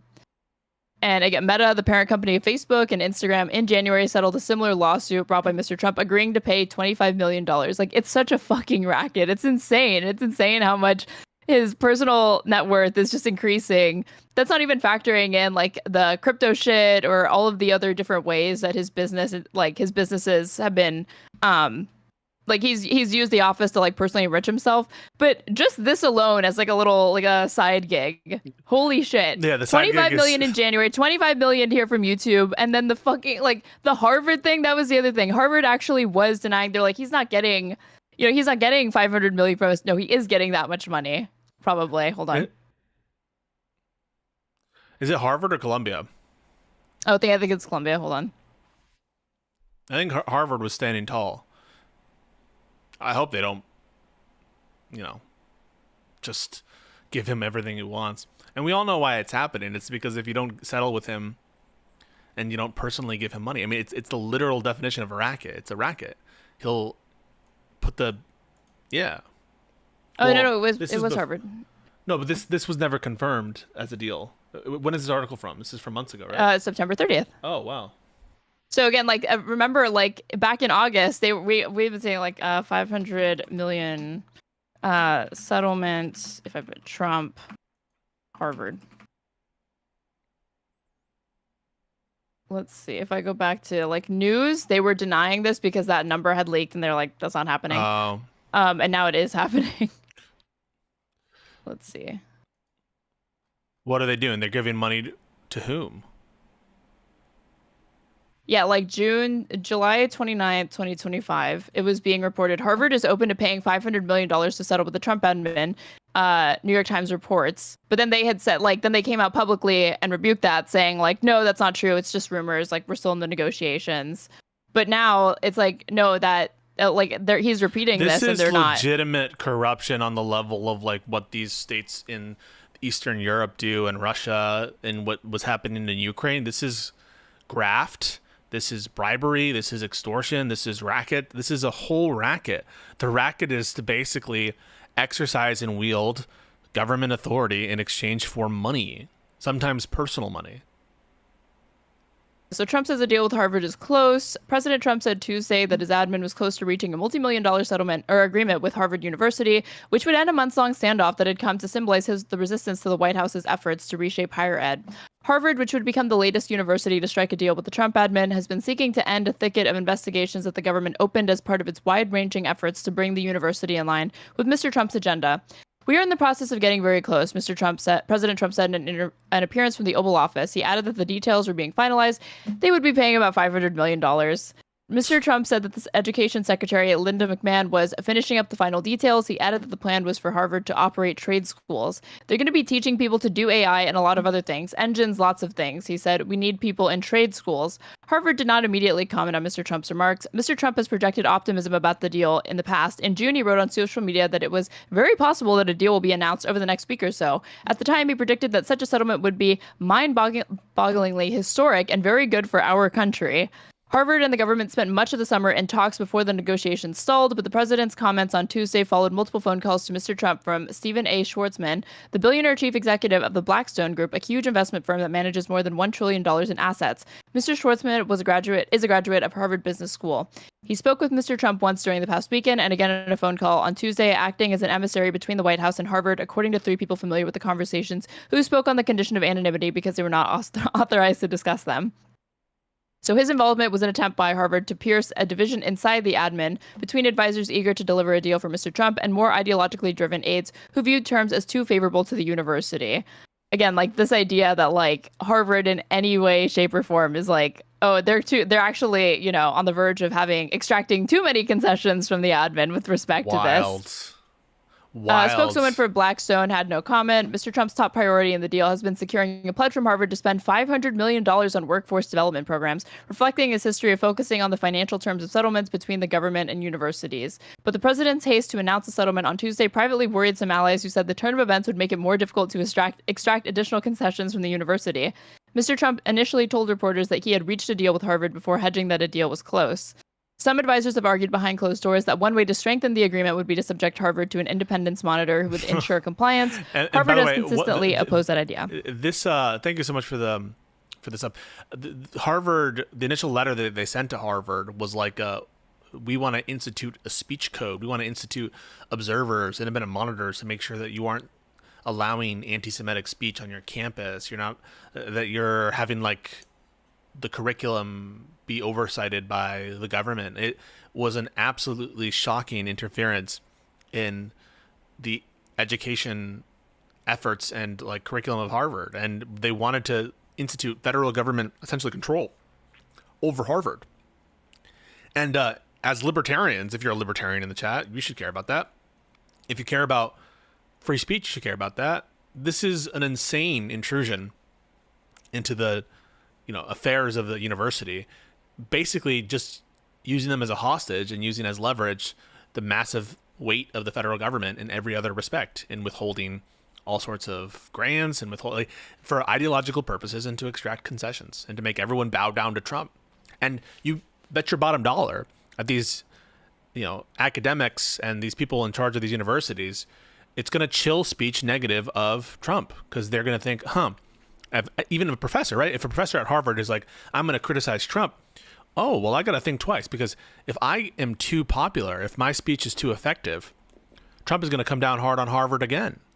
And maybe I'll lose my job, or maybe I'll put Harvard in a tough situation again. So this kind of thing, and Crystal, I think, said it well when she was debating Tommy Lauren, which, by the way, at some point we should talk about the moment. Your queen. My queen in that discussion. But it's not necessarily always about perfect enforcement of all of the authoritarian ends, but it's about chilling the dissent against the administration, whether that's by having some prominent immigration cases, whether that's by picking out a couple of universities and making you think twice about exercising your speech against the administration. So, and they're being quite effective. Or firing Kimmel and then bringing him back. Kimmel, yeah. Same thing. Did you see what fucking Jimmy Fallon said after that suspension? Oh, it was kind of like some bullshit. Like, he was like, I'm keeping my head down. Hold on, I have the thing. I can't believe I put him in the list of Jimmys. The good Jimmys? Yeah. Jimmy Fallon keeping his head down after Kimmel's suspension. Our show's never really been that political, Fallon told CNBC Tuesday morning when asked how he was thinking about his job in the wake of Jimmy Kimmel's suspension after threats from Trump's FCC chairman. We hit both sides equally and we try to make everybody laugh, he continued. But the White House is not laughing no matter how neutral Fallon tries to be. Trump has repeatedly said the Tonight Show host has no talent and declared him a total loser despite their chummy, hair-tussling chat when Trump appeared on the show in 2016 and Fallon's aversion to dipping into political comedy. The month after his friendly interview with Fox News host Greg Gutfeld, who had just advocated that conservatives embrace calling themselves Nazis, which he literally did, Fallon's once again insisted being neutral is what makes our show work. Our monologues are the same we've been doing since Johnny Carson was doing The Tonight Show, so I really just want to keep my head down and make sure the jokes are funny. Fallon, who was on CNBC to promote his new marketing competition show On Brand, said as his late-night peers risk their careers to speak up against censorship, we're just trying to make the best show we possibly can and entertain everybody. And it's just weak shit. So fucking pathetic, man. It's like insane that that's all he had to say in response to this. I said something on Live and Learn to Josiah. I'm like, I don't really want, like, I kind of view these actors kind of as victims.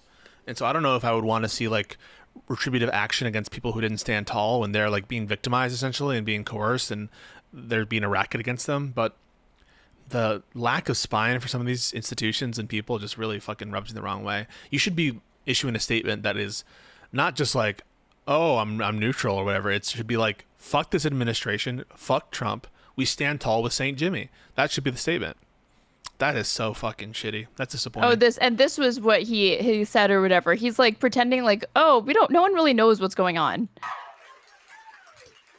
Well, guys, the big story is that Jimmy Kimmel was suspended by ABC after pressure from the FCC, leaving everyone thinking WTF.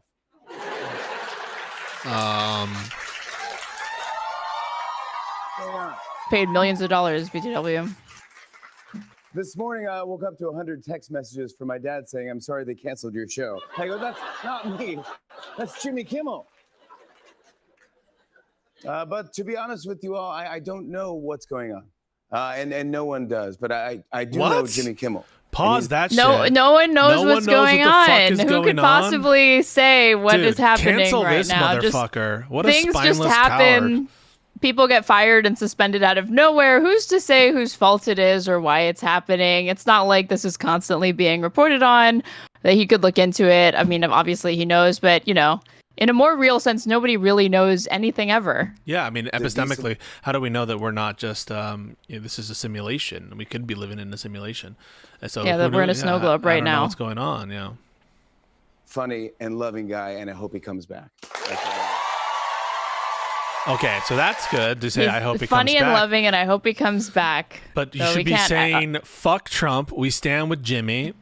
And not. I don't know what happened. Who knows? It could be like No one knows. That is a form of, I think, blaming the victim. That I think is a form of soft Trump downplaying of what he did and what his administration is doing. This is the kind of shit. And you didn't really see this shit in the first term.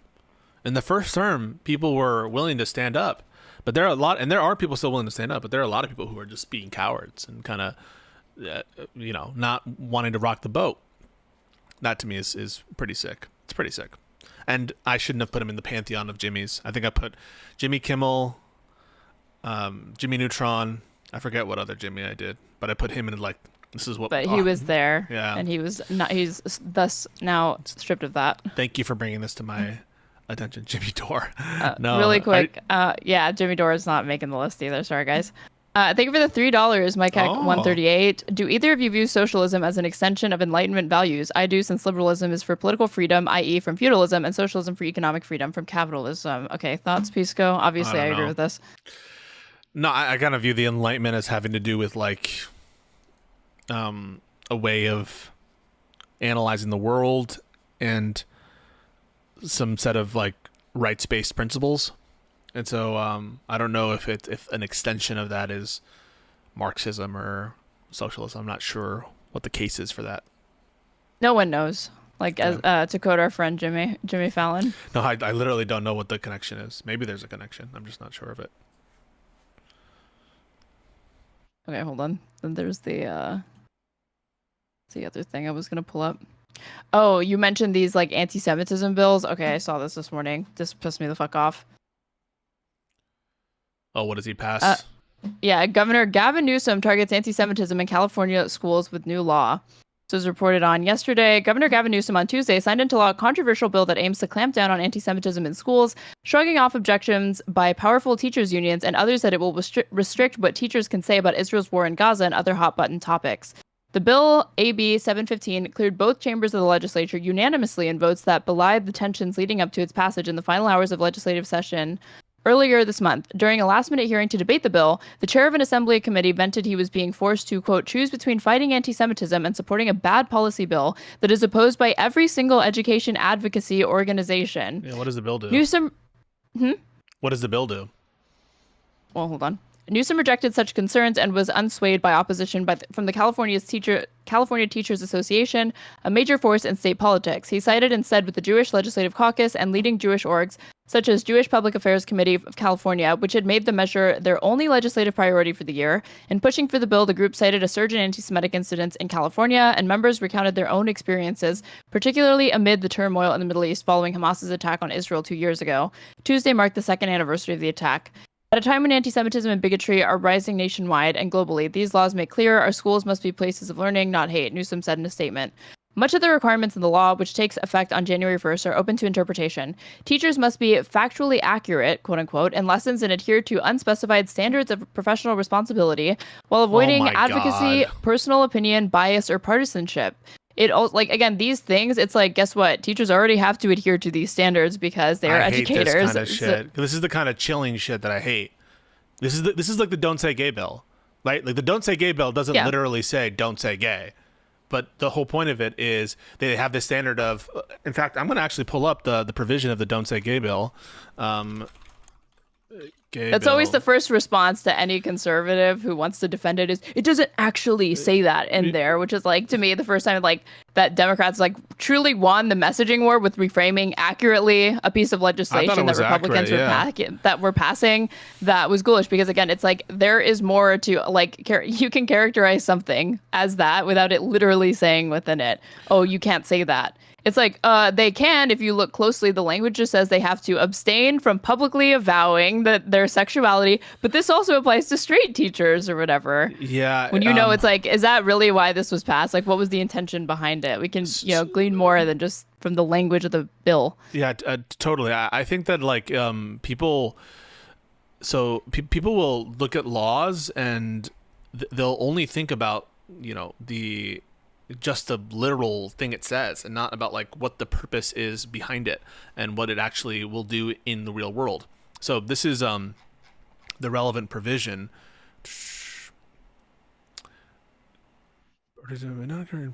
Okay. So the first provision is that classroom instruction by school personnel or third parties on sexual orientation or gender identity may not occur in pre-kindergarten through grade 8. If such instruction is provided in grades 9 through 12, the instruction must be age appropriate or developmentally appropriate for students in accordance with state standards.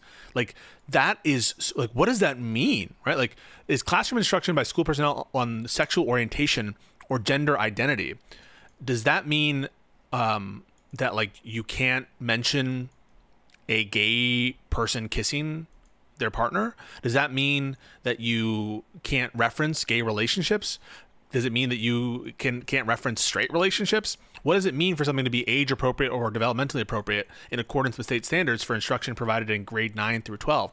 So the problem is when you have these kind of vagaries, and you include, by the way, within your statutes, like causes of action, right? Causes of action that allow people to sue teachers or sue school districts that punish teachers, let's say. Maybe if you can't sue teachers, you can at least sue the schools or the school district or whatever, right? There's some mechanism through which this can be enforced through private civil rights action lawsuits, litigation.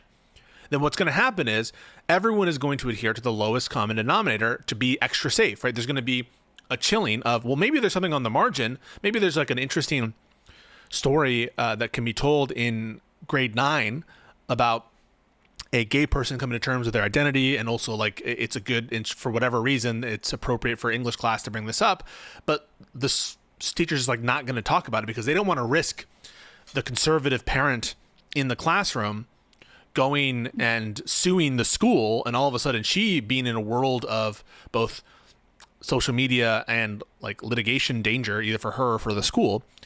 And so she's just not going to teach that thing. That's why they call it the Don't Say Gay bill, is because the provisions are so vague, although the intent is to target LGBTQ, that we think the enforcement is going to be as to them. And the fact that it's vague gives plenty of room for litigation, which will cause the actors involved, namely the teachers, etc., to be just being quiet about things related to LGBTQ. And it doesn't even have to be like threat of a lawsuit. Even just having to deal with, a teacher or a parent making a complaint to administration, and potentially you facing some sort of citation or some sort of like a referral of any, like these sorts of things are already professional issues that teachers have to deal with. And so, like you're saying, they get, they learn that this stuff has gone into law, and they just err on the side of caution of like, well, I'm not going to risk it. I'm not going to say anything because I don't want to be fired, or I don't want to be even reprimanded if I need to leave, because then that's something that I have to disclose to my, next employer potentially. And it's just, I'd rather just avoid it entirely. Yeah, I would totally vote against this kind of bill. It's too vague. And the ACLU came out against it. Let's look as I'm reading this. So this is stupid. This is the kind of shit that pisses me off, man. I mean, like, how, in the context of the Trump administration using these same kind of vagaries, these allusions to an discrimination is a big problem. You and I both agree anti-Semitism is a huge problem. Yeah. And it's not being helped by a lot of these bad faith influencers like Candace Owens, etc., or at least unhinged influencers that are spreading anti-Semitism. We are well aware of that problem, and we think it's a big problem. But when the active federal government, Trump, is using this valid concern in a way that is in bad faith to chill broader speech and criticism of Israel that is coming from a genuine place, that is what's unacceptable. And for you, the governor, to see that situation where anti-Semitism is already being used, warped, to affect First Amendment rights on the federal level, for you to repeat a version of that in the state, that's totally unacceptable, man. I hate that for Newsom. And I was singing his praises recently. I think that this bill about the the provision, Proposition 50, I think that's great. I think his litigation has been great against the administration. I think he's been strong on the National Guard stuff. So this is not me just shitting on Newsom just for it. This is a bad idea, and it's promoting the same kind of issue that is like what we're all debating, like the Mahmoud Khalil stuff, right? What is the Mahmoud Khalil stuff? That is the federal government accusing him of anti-Semitism and undermining foreign policy. That's why we're getting rid of him. I'm not saying this is exactly the same. I'm not saying that Newsom or California state officials are going to be abusing it the way that Trump is. But it's that kind of principle. It's like it's a cynical invocation of a real type of bigotry that persists into the 21st century, and saying that and creating a dynamic where if you have any issue with the actions that are being taken in the name of fighting XYZ thing, then you're pro that thing, or you don't take it seriously, or that is what you end up coming off like, so you're fine with people, supporting Hamas or whatever, or you're okay with anti-Semitism in our schools. It's like, well, no, I'm not fine with any of this shit, but that doesn't mean that, it doesn't follow from that I'm going to support legislation like this. That's not even, even if you could prove to me that this was an effective way to curb these things, it's like, okay, but the things that you have to do to give up and to curb it is just not worthy. It's not even a good trade-off. So of course I'm still not, there has to be other ways to oppose these things. And I can't say that I'm not surprised that Newsom is doing something like this, but it's reminding me of all the hype that, what's his name? He gave that, the Cory Booker and the filibuster, right? So he breaks that record. He says the stated intention of this filibuster is to disrupt, the Trump admin's, attempt to just do anything for as long as I possibly can. And then the next week he's voting to arm Israel, and just immediately it's all of the goodwill that you just earned just plummets, right? Or you just kind of you're letting all of the air out of your sails of any enthusiasm that you could have garnered from the base by doing these moves that, to me, you're specifically pandering at this point to a part of the base that you already have. I just sent you the message of Newsom. This is his letter explaining why he did this. So maybe we should hear him out. I think it's I don't know, man. All right, I'll read it. To the members of the California State Assembly and Senate, I am signing Assembly Bill 715 and Senate Bill 48. Together, these bills establish the Office of Civil Rights, okay, fine, I guess, with the Government Operations Agency, to enhance the available mechanisms to remediate instances of discrimination on school campuses. It just depends what that means, right? Within the OCR, these bills create distinct discrimination prevention coordinators. I mean, I guess I'm okay with there being coordinators to prevent discrimination, no doubt. It's just about what they're allowed to do. That's the devil's in the details, and if the details are vague, it doesn't really bring me much joy, or I'm scared about the consequences, including the anti-Semitism prevention coordinator, in an effort to ensure students are free from all forms of discrimination. Again, the problem here is not the end, but how we achieve it.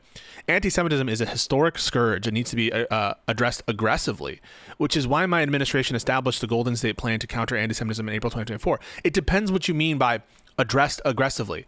In public discourse, absolutely addressed aggressively. In public messaging, absolutely addressed aggressively. But using the government as a cudgel and trying to chill speech that one could interpret as anti-Semitic, using these kinds of, either through litigations or firings or those kinds of things, I'm less convinced of that. Notably, in partnership with the Jewish Caucus and the legislature, our combined efforts have led the Anti-Defamation League. This is the same organization that said that Elon Musk's salute was unfortunate, right? To recognize California as, quote, a national leader in combating anti-Semitism. Relatedly, I have taken steps to ensure that California protects students from all forms of discrimination, including championing legislation to prohibit book bans, so that students can learn about and debate different perspectives in our classrooms. That's what we're concerned about. We're concerned that this might stifle speech in the classroom. As AB 715 moved through the legislative process, representatives from the entire education ecosystem, including teachers, administrators, school boards, school staff, students, and civil rights organizations, expressed deep commitment to the goals of the bill, likewise, along with the urgent concerns about unintended consequences. I appreciate the firm commitments made by the authors of AB 715 to work quickly on follow-up measure next year to continue addressing these issues. Public schools play a foundational role in our democracy, and we must continue to make our schools safe learning environments for all students while fostering critical thinking skills in the context of challenging conversations. Why don't you get those measures? Why don't you specify the concerns, the urgent concerns? You said urgent concerns before you pass the fucking bill. Why don't you include those measures that address the urgent concerns about civil rights organizations, right? You're in the public discourse right now, champion civil rights and like working with other free speech organizations and other kind of like, freedom organizations on the National Guard stuff. Why don't you address those urgent concerns before you sign the fucking bill, dude? We're not going to let a little thing like, complaints get in the way of passing this legislation that's broadly unappealing, unpopular, should be considered unconstitutional as far as I'm concerned. Because really I think he knows that it's easier to do this and ask for forgiveness or hope that people don't know about it or it doesn't get pointed out than he is to entertain that and invite that public debate, because it's going to come under scrutiny. And obviously people like the teachers unions, the concerns that educators groups are bringing up, the ACLU would probably say, like, they would voice and say there is no need to combat this sort of bigotry in this specific way with this particular type of legislation. And you're going against the will of your constituents by doing it. And you even have people that are voting for it saying, like, I don't like being made to choose between one or the other. Guess what? You don't have to, choose right? between fighting anti-Semitism and supporting a bad policy bill. Of course, they'll go on to fucking support it anyway. This pissed me off. Like, I love Jamie Raskin, but Jamie Raskin voted for the anti-Semitism bill that was put to a vote in the House. I can't remember the House, like last year maybe. Or whatever. And he was like, I don't like it, but I'm voting for it anyway. And I'm like, Jamie, why are you voting for it if you don't like it? Like, you see the shortcomings with this. Is it really that you're that scared that like this is going to be used in an attack ad? Like, this should be used as like, again, they should take up the mantle of being like, we are the free speech party. We are not going to compromise on that. There's no ifs, ands, or buts about that. If you want to create a government agency that is tasked to make reports on anti-Semitism, that is tasked to basically provide material and public messaging to combat discrimination, I am all for that. But if you are putting a restriction on teachers, right, that teachers have to, what does the law state? Let's see. It says they have to make sure that they're factually accurate and adhere to unspecified standards of professional responsibility, and quote, avoid advocacy, personal opinion, bias, or partisanship. What that means and what that will cause teachers to either do or not do, that needs to be specified. That needs to be clear. It needs to be clear what we're talking about. Don't pass laws as a to just virtue signal. If the law is a specific virtue signal law, where it's like, this is a resolution recognizing the scourge of anti-Semitism, great. Pass a non-binding resolution. But don't pass enforceable laws just for virtue signal.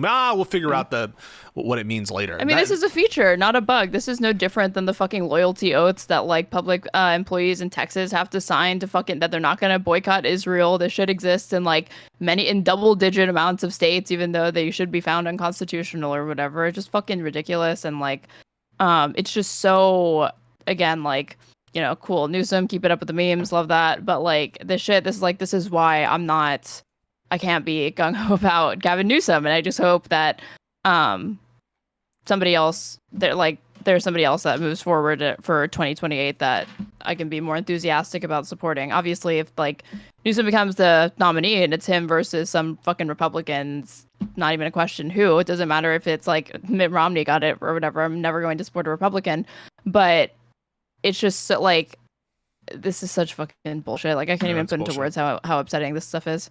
And like you're saying, it's just a massive virtue signal to people whose support you already fucking have. And you're only alienating more of the electorate at a time where he should be putting political energy into, again, the gerrymandering stuff, which is more controversial. Even though, again, like, that's being put to a vote as well. It's only temporary, even if it passes. It's just fucking sucks.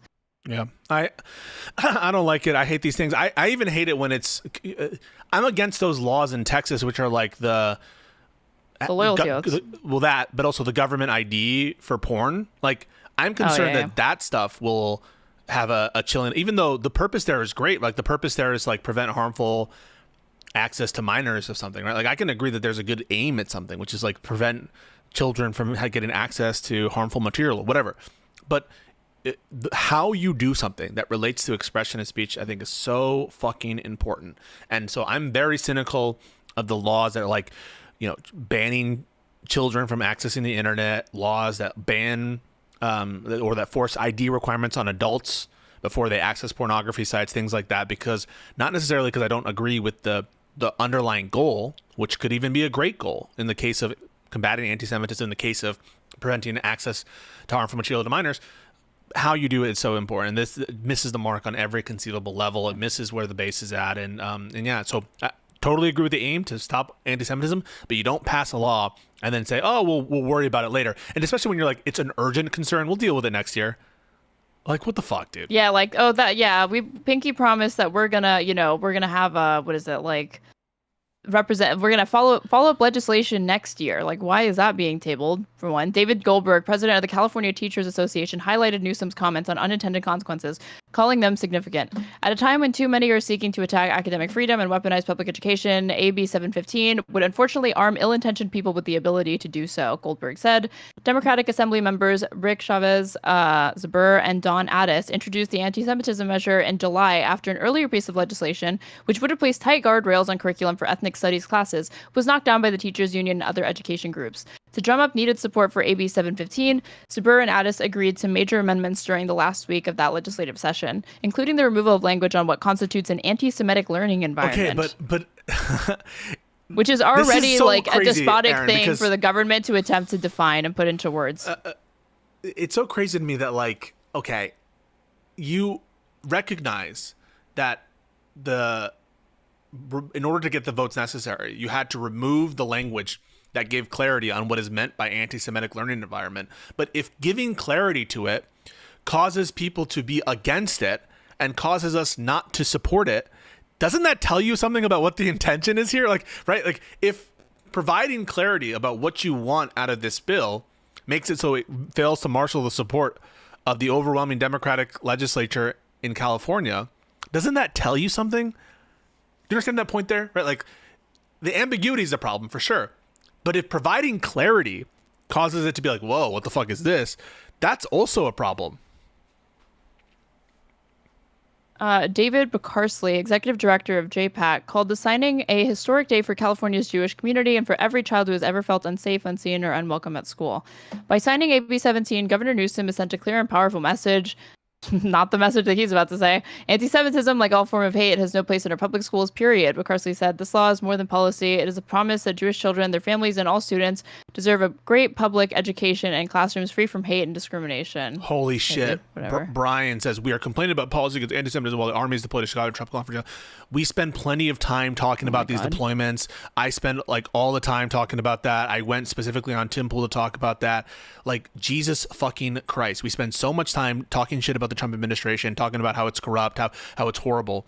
And no, we're going to do the content that we think is interesting. And this is interesting, seeing where our Democratic Congress people, Democratic leaders in the states, or governor, at, or the governor of the one state, of the largest, like a huge state in the United States, who we've praised is doing like cringe shit. The same. Now, I'm not saying, I think that this law likely would not be wielded poorly by Newsom, but Newsom's not going to be around forever. And I don't like having these frameworks around for bad people who, even in Democratic state, like we saw what Mayor Adams did in New York City. Like, we can't just trust that Democrats are always going to elect the best people. And so even though like I largely think that Newsom isn't going to abuse this, I can still criticize trust him. it. I don't trust anybody who's signing the shit into law in the first place, period, to do anything with it. I don't understand why it's even being signed into law.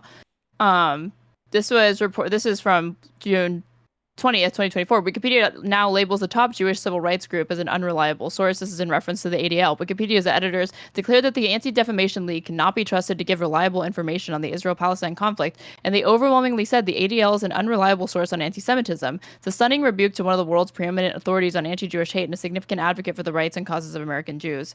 The editors, a group of volunteer moderators from one of the world's most popular information sites, voted last week to label the ADL as a generally unreliable source on the conflict. That means the ADL should usually not be cited in Wikipedia articles on that topic except for extraordinary circumstances. Other generally unreliable sources, according to Wikipedia editors, include Russian state media, Fox News' political coverage, and Amazon reviews. But yeah, so like for Gavin Newsom to be like, we're working with the ADL, not even to mention like the fucking cringe shit that like Greenblatt's been up to, who's like the head of the ADL over the last year or whatever. Like their credibility has like, if it wasn't already tanked for you, like you're saying the shit about Elon Musk or whatever, like they support stuff like this and say we need to combat anti-Semitism in California's like schools or whatever with this ham-fisted legislation that's just going to curtail free speech even and erode academic freedom even further. When it comes to incidents like, again, Elon Musk doing a fucking Sieg Heil, it's like, well, I don't know what happened whatever. there. Unfortunate. A thing that Charlie Kirk, when asked to recreate, would not do, I would like to point out, because he was uncomfortable being filmed doing something like that. Yeah, he wouldn't do it. Oh, wow. Even though he was defending it, saying it wasn't a Nazi suit, and they were like, okay, so you do it. Like, let's get you on camera doing the same motion, go, and he wouldn't do it. Yeah, man, it sucks. I think that you should be passing legislation that's, in coordination with the ACLU and the coordination with rights organizations. And I think that you should be spending more of your time doing what you're already doing it, Newsom. And I think that you're doing a good job fighting on the National Guard stuff. But shit, like this kind of shit is not good. I don't like it. So we got a couple more stories. This I saw. Was reported October 3rd of this year from Wired. ICE wants to build out a 24/7 social media surveillance team. Documents show that ICE plans to hire dozens of contractors to scan X, Facebook, TikTok, and other platforms to target people for deportation. You think Tim Pool's right now, like on a stretcher freaking the fuck out at something like this? Crazy, but I went looking on his channel. I wasn't really seeing anything about this, even though, again, if you didn't like, Facebook deprioritizing for a few hours, the Hunter Biden laptop story of their own volition, wait till I tell you what this administration's got up its fucking sleeve. They lost their shit about them having a disinformation board in the government. And you and I have talked about this, like, we don't think that the government is never going to not do that kind of shit, right? They're never going to keep a closed eye to disinformation campaigns, especially when they pertain to health and espionage. And I don't think it presents First Amendment issues. Now, you might have a problem if they interact at all with social media companies and weigh in at all on the terms of service of the social media companies. And I'm willing to hear that criticism from certain people, but I'm done hearing like the fucking crying from the Twitter Files people talking about surveillance states and disinformation boards, and they entirely sleep when ICE is talking about massive social media surveillance for the purpose of enforcing immigration law.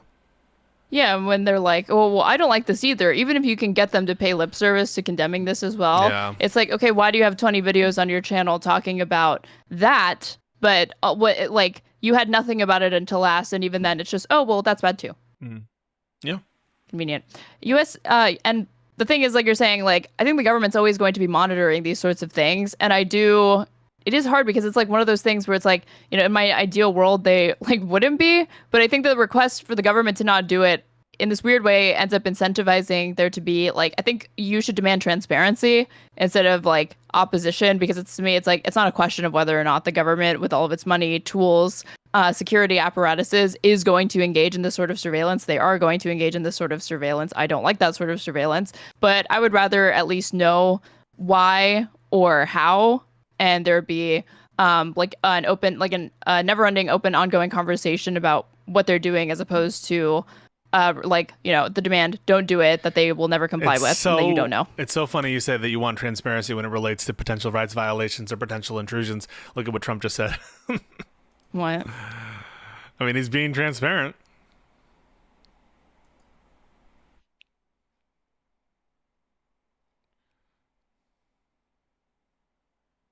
Kill me.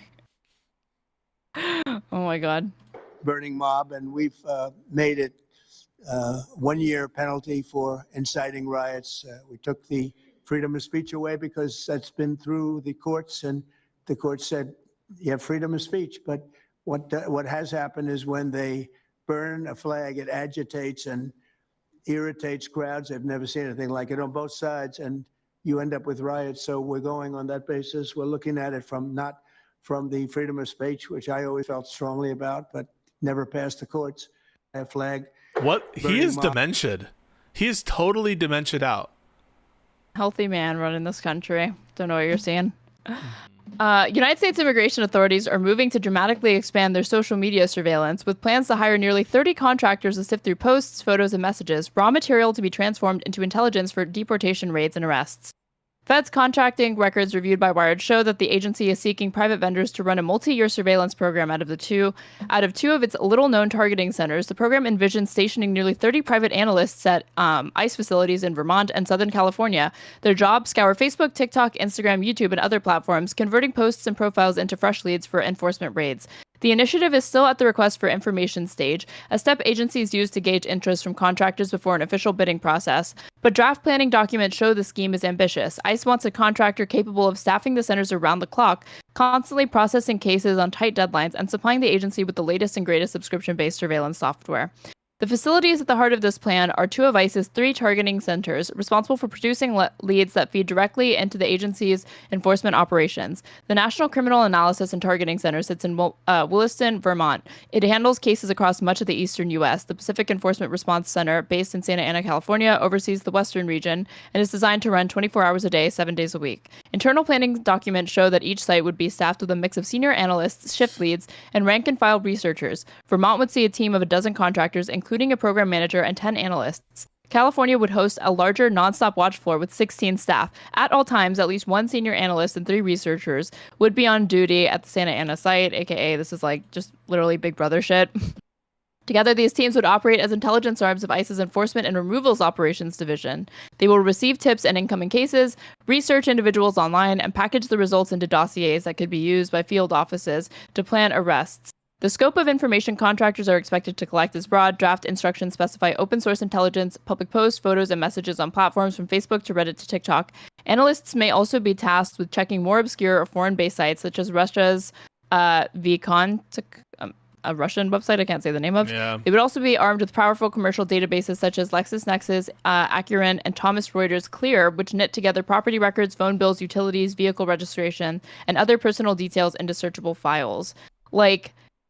And this is like probably what they're saying, like, how are they going to weave AI? This is like not, I wonder if they're going to go on to mention like the Palantir contract that the government had like issued to them to for similar ends, just like got an insane amount of quote unquote oversight and spending on something that like, again, this is also at a time when like the big beautiful bill has already massively expanded ICE's budget to patrol and police when the mass deportation program that's underway is getting people that are complying. They're not giving them due process or whatever.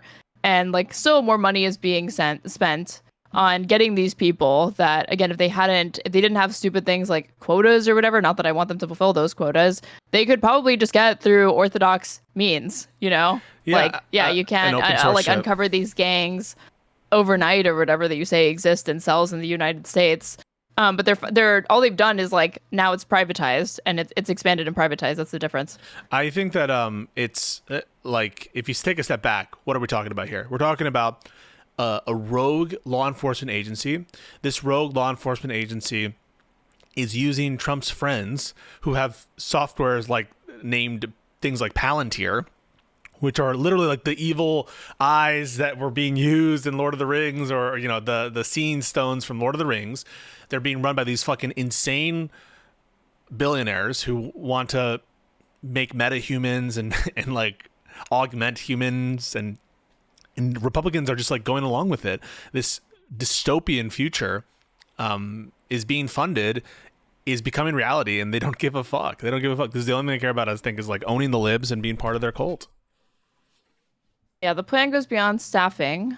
ICE also wants algorithms asking contractors to spell out how they might weave AI into the hunt, a solicitation that mirrors other recent proposals. The agency has also set aside more than $1 million a year to arm analysts with the latest surveillance tools. ICE didn't immediately respond to a request for comment. Earlier this year, The Intercept revealed that ICE had floated plans for a system that could automatically scan social media for quote-unquote negative sentiment towards the agency and flag users thought to show a proclivity for violence. Procurement records previously reviewed by 404 Media identified software used by the agency to build dossiers on flagged individuals, compiling personal details, family links, and even using facial recognition to connect images across the web. Observers warned it was unclear how such tech could distinguish genuine threats from political speech.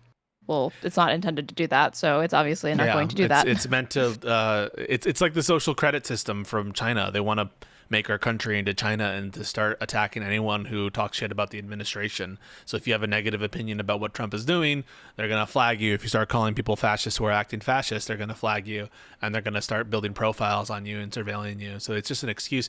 And all of their stupid, deniable cultists are going to be like, it's just for immigrants, guys. It's just for the immigrants. It's for the immigrants. Yeah. They'll keep saying that when they're being fucking thrown into, fucking concentration camps because they said something wrong. They'll just be like, it's for ICE's the main immigrants. investigative.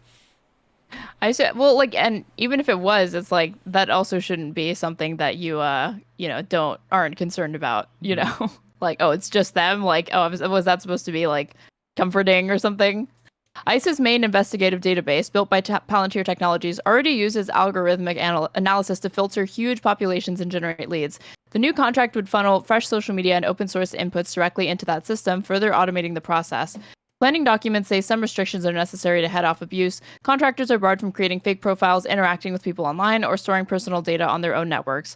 All analysis must remain on ICE servers. Past experience, however, shows such guardrails can be flimsy, honored more in paperwork than in practice. Other documents obtained by 404 Media this summer revealed that police in Medford, Oregon, performed license plate reader searches for ICE's Homeland Security's Investigations Division, while HSI agents later ran searches in federal databases at the request of local police, an informal back and forth that effectively gave ICE access to tools it wasn't authorized to use. Other surveillance contracts have raised similar alarms. In September 2024, ICE signed a $2 million contract with Paragon, an Israeli spyware company whose flagship product, Graphite, can allegedly remotely hack messaging apps like WhatsApp and Signal. The Biden White House quickly froze the deal under an executive order restricting spyware use, but ICE reactivated it in August 2025 under the Trump admin. Last month, 404 Media filed a Freedom of Information lawsuit demanding ICE release the contract and related records, citing widespread concern that the tool could be used to target immigrants, journalists, and activists. And again, it's like not a matter of like, oh, it could be used, like it will be used. That's not really up for question. The Electronic Privacy Information Center similarly sued ICE, calling its reliance on data brokers a significant threat to privacy and liberty. The ACLU has argued that burying bulk datasets, such as smartphone location trails gathered from ordinary apps, helps ICE sidestep warrant requirements and helps it pull in vast amounts of data with no clear link to its enforcement mandate. The newly proposed social media program is only the latest in a string of surveillance contracts ICE has pursued over the past few years. So, you ready to say abolish ICE with me? Abolish ICE. I'm willing to say. All right, folks, I gotta be out. I'm sending you to Erin straight away. Give her channel a follow. Sorry for the short stream on my end, but yeah, give her a follow, and we'll be back next week. We're making some changes as well to how we're gonna package the show. At some her point, take era, you guys. Yeah, the her take stuff. Because it just is without Jillian. I don't know if it's gonna be the same. So we have to prepare for. What if Jillian? Yeah, we have to actually do things before we get started. It sucks. Yeah. We can't just have her take on the background to like throw on at any point. But who knows? Every now and then, maybe if there's a good, interesting little